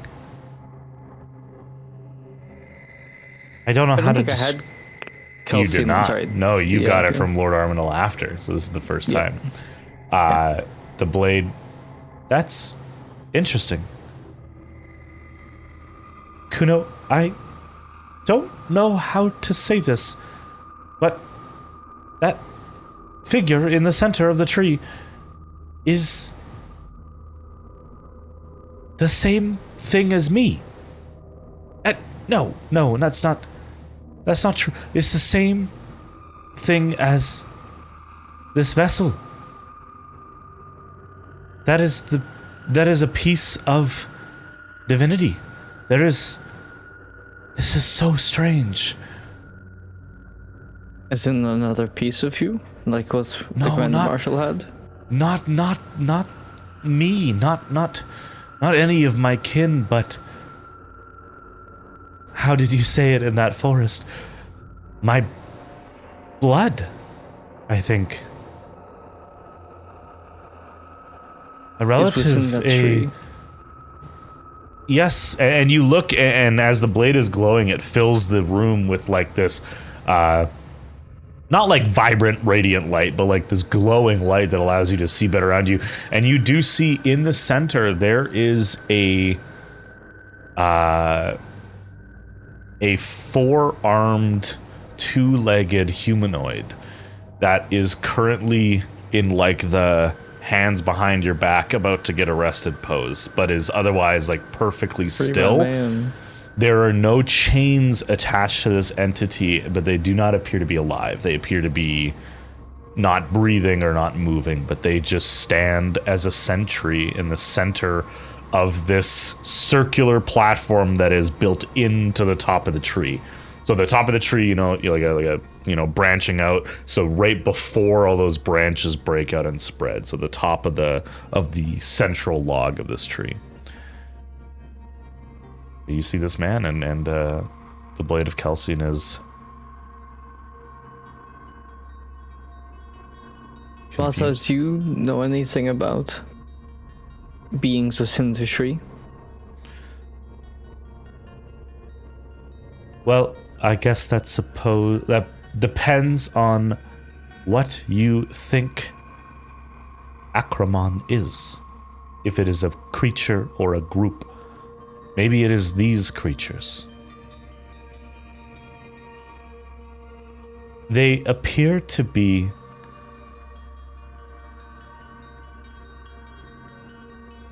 what I was told is that my blood would have to kill this creature, and that act would kill them also, but would break the lock and break the tree. But if it is a piece of divinity, like Acramon might be, then perhaps anything that could neutralize divinity would work in this situation.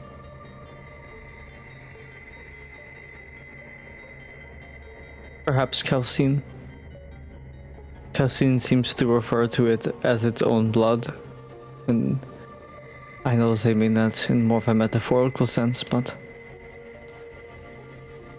it's almost like, and this is Calcine in your head, it's almost like a fountain. But I don't think I can drink from it unbound. I think that would hurt me. And even now that I have most of my memories, because this would have been after the sword has been repaired, I still am not granted my name.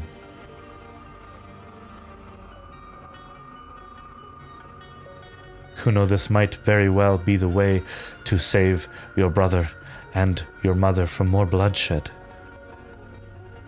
I think I can break the lock.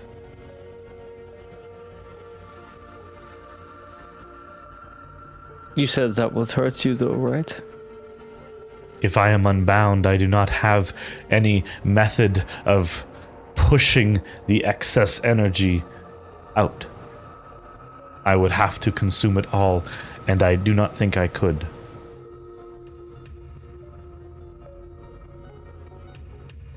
I have a blade that I purchased that is in similar making of an honor blade. An empty vessel, if you could see it that way, would that be able to siphon the energy for you to absorb it? 'Cause once it is bound.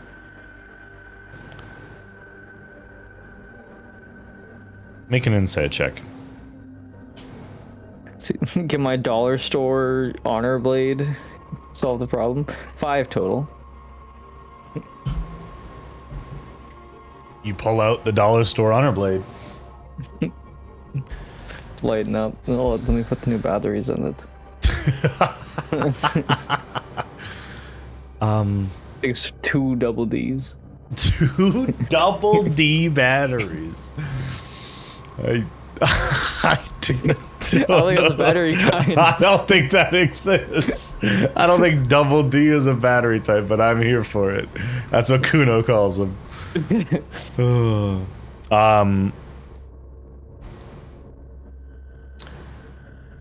No, Kuno. I must be bound to someone.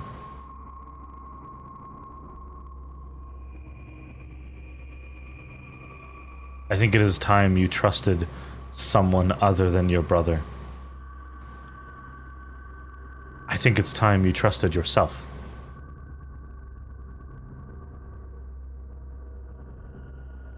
And the blade falls quiet, and you can like feel, because you felt this whenever the blade talks to you, like the presence. You can feel the presence disappear as the blade allows you in silence to make your decision.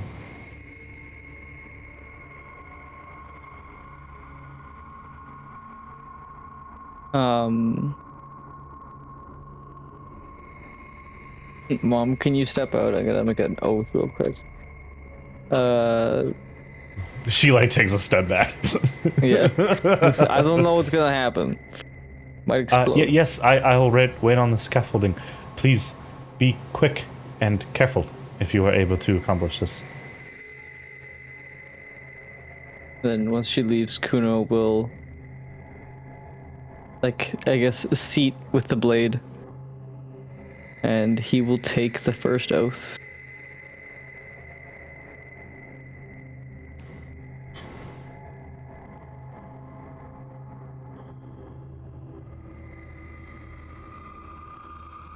I'm not going to ask you to repeat the oath, but I am going to ask you to make a persuasion check. And you are going to be able to add your constitution modifier to this. Sweet. Plus, alright, so Plus plus 7. Yeah. Okay. Wait, no, I gotta roll Kuno dice for this. This is a Kuno roll. Oh my goodness! That's a 15 on the die. Okay. That's a 22. As you, in Kuno fashion, awkwardly stumble through the first oath, trying to remember it, and also like, you probably do that thing, I imagine, because I definitely do this, where it's just, you say like the first couple tenets and then another one, and then say one of the first ones again. Because like, oh yeah, and if I didn't say like definitely the truth part, like I'm definitely like you kind of jump back to that for a second. And as you do, there's no sound besides the ringing in your ear of your own heartbeat. You feel a tiny, tiny part of you disappointed as Katara feels you take an oath. Oops. But that is quickly replaced.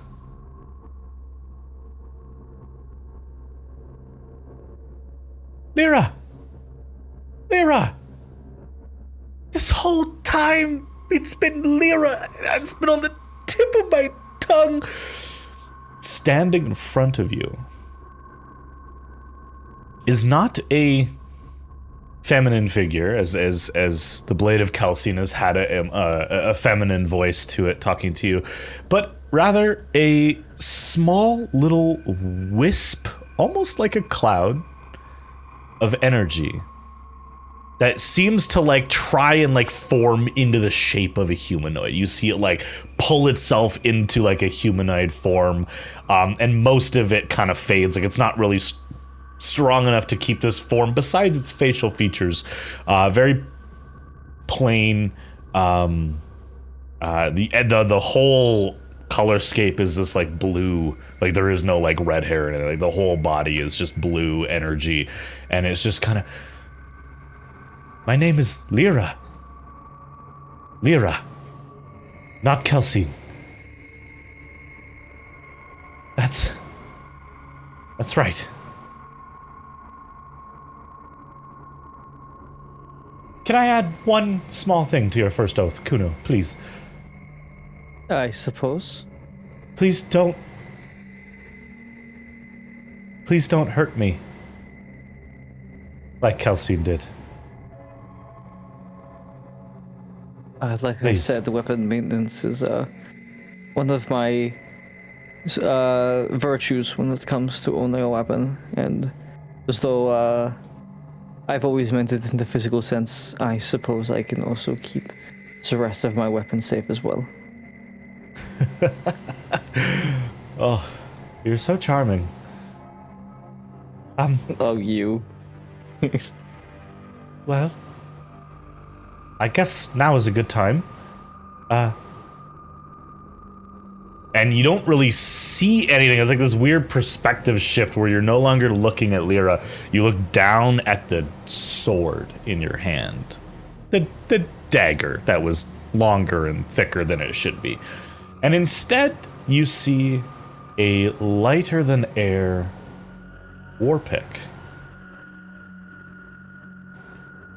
No jewels encrusting it, nothing that obstentious, but the power radiating off of this blade, off of this weapon.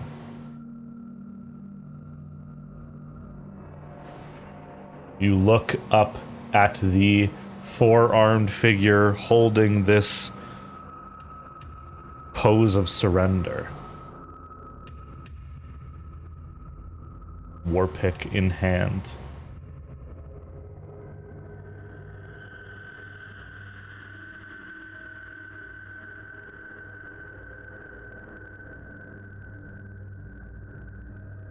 Well, I guess time to chop down this tree. Is that what Kuno says? No. It's frickin' Horatio sunglasses. Yeah. The pigeon flies down behind me, makes the eagle screech. Oh, it's time to cut down this tree. That's really good. If someone broke a seal to the midnight prisoner in the woods and no one was around to hear it, would it still make a noise? Would it still make a noise? Would it still sacrifice a Soren? But to find out. Time to find out. You approach the man in the center. Mm-hmm. Please make an attack roll. Oh shit. 7 Plus. I don't know what the plus is on. Oh yeah, on it the Honor Blade. is. Like plus It 12. is. It's something stupid. I know it has a plus 12 damage modifier, but I don't know about the hit modifier. Oh, did it get? Hold on. Did it get yeeted by accident? Hold on. I might have. I did. Well, I re-uploaded my character sheet, but I also tried turning off the items. Like it took away my javelin again for some reason. It really does not like your javelin. Yeah. Please hold. I think I have it here.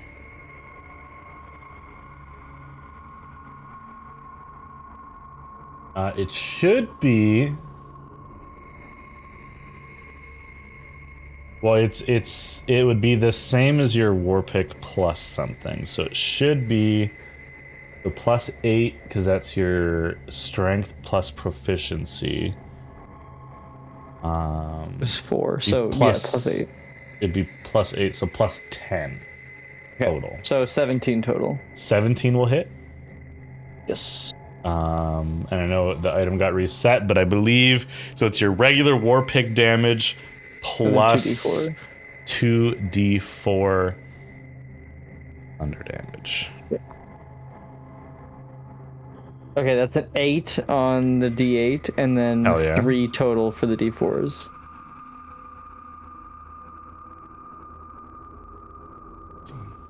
16. So 21 points with half that being thunder. Would you like to drop any divine smite into this celestial creature?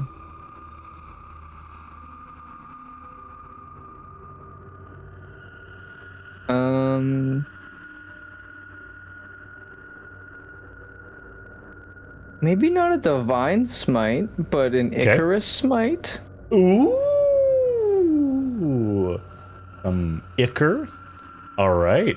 Some blood smiting. It's a bonus action, so how many hit points are you sacrificing? What's the max we can do? I don't have the chart. I think you and Mac have the chart somewhere. I think it's 15. That sounds correct for a second level, I believe. Yeah, like I'll double check super quick because I have it here. Spell level, yeah. So it's a second level spell. So yeah, 15. So yeah, it's 15 plus 2d4. And that's necrotic damage. It's a 6. So 21 additional necrotic damage. 21 additional necrotic. And now, the weapon property that is not listed on your copy of the item, I would like you to roll a d6, please. Re-rolling ones. Okay. 6. Oh my god. So, it was 21 damage from the original attack plus 15 plus, so 18, I think you said? 18 additional? 15 plus 6. So another 21. So 42 times 6 What the fuck? against it's a very long description, but as for what's affecting this, against structures created by Celestials. So it's like siege damage, basically. Yeah, so you do 273 damage mixed with necrotic, thunder, and Oh my god. your regular weapon damage. Kuno, what does it look, sound, and feel like as with the first strike of your honor blade, you tear straight through this statuesque entity? Kuno kind of like he kind of starts, then like does like a overhead spin, kind of like almost like a hammer throw to try and like build up momentum, and then he just kind of like flicks it with the side of his arm, and just like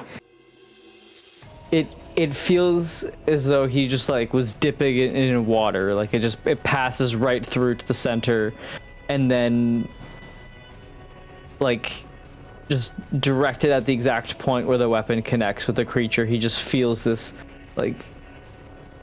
powerful impact as everything from beyond the crystal where it attacks like shatters and explodes outwards. And as it does, the thunderous energy of not the blade of Kelsine, of your honor blade, of the power of Lyra within it, tears through this entity. Bits of stone and blood spatter across the arc of your weapon. and you brace for the impact of what you experienced with your first acromonic tree, the shattering, the destruction of this entity. As this creature, once a statue, at least from what you could tell, now a corpse on the ground. A small bauble of sorts, not quite a sphere, something kind of imperfect, rolls out of this entity towards you. At the same moment, the floor... The easiest way I could describe it is the solid floor of this tree begins to squish under your feet as it is slowly being liquefied. Currently, you get the sense that you are now walking in a muddy, muddy earth. You have very, very short amount of time. What do you want to do? Yeah. Before the orb falls any further, I'm just gonna sanguine rope it to myself. Spend another second level spell slot. Okay. Beautiful. Yeah, no attack kind of needed. I'm going to give that one to you because that's a great use of your own magic, and a magic that you still control. You still have access to it. Yeah. After Kuno hits that Icarus smite, he directs a kiss to the sky, like baseball players do after they hit a home run. Yeah. And as baseball players don't do after they hit a run, because they usually just kind of walk off the field because they're like, yeah, game over. You run. You haul ass out of there. I am going to need a general dexterity saving throw. Can I add my shield bonus to it with Shield Master feat? You can, and I don't think your character sheet is currently displaying your aura. You get +5 regardless, so you have a +7. Okay, I'm glad I have a +7 because I rolled a 4. So 11 total. 11 total. And what does your shield do again? You get this dope ass shield. So Shield Master, I can use my shield's AC bonus to add it to any dex saving throw. So actually, I think my shield is +1 technically. So it'd be +8 actually. So I'm at 12. Yeah. Well, your shield, so it's your shield's AC bonus, correct? Mm-hmm. So your shield's AC bonus is 3, because shields default give you +2 AC, and your shield's a +1. So it's 3 +7, so it's +10 to what you rolled. Because you get the shield AC bonus plus your dexterity saving modifier. You get to double dip. So you rolled a 5 on the dice or a 4 on the dice? 4, yeah. Okay, so 14. That could be a whole lot worse. And you're at the top of the tree, and you know what's about to happen. So you basically just didn't want to nap one. Yeah, you threw. Yeah. You really needed snowshoes, is what would have helped, because the floor is very quickly. But we will say, you do manage to escape. Obviously, Kuno is alive. A handful of workers do perish, not really heeding your warning that this tree is going to pop like a champagne bottle if you're able to do anything about it. And Triton is not sacrificed. This is the one that Kuno doesn't actually. You could have, like, genuinely, you could have been like that. After Triton, I'll research this. After I get rid of him, guy in particular. But then Kuno finds out he hates the other They're 6. all worse. They're all super nerdy and annoying. They're so annoying. Oh my yeah. god. Actually, the just Nerith. And so before we end tonight's little special Kuno shot,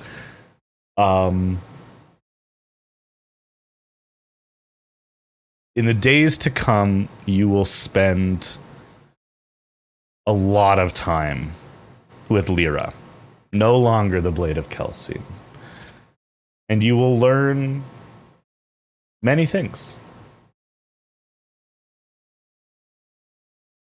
In the short of it, Lyra's memories awaken enough to tell you a couple quick things, and I'm just gonna kind of lore dump on you, and then we're gonna wrap it up. You ready for classic storyteller lore dump? So 1, Kaela is, in the realm of the gods, considered a young deity. And while they are unable to name the source, the honor blades are not of Kaela. That was a lie. She was granted several of these honor blades as part of her to step out of lore for a second, because it's easier to describe this. Basically, she was like sent on her own journey. Like, hey, find a planet. Here's a couple honor blades to keep yourself safe if there's other like evil gods there, and make your own civilization and prove yourself worthy of being a god, basically, by some other force above her. You also learned that on Patria there are 4 honor blades, not 3, which is crazy, knowing that at one point your mother had 75% of them in her possession, which is pretty nutty. Oh, I guess no. So what that tells you is that the 3 that your mother had, 2 of them were Lyra. They were just reforged. So your mother had 2 honor blades, so 50%. So there's 2 more out there, or 3 more out there since the 3rd one got stolen. But you have 1 of that pie. Sorry, that's very confusing, but hopefully that makes sense. I think that's the big one you learn.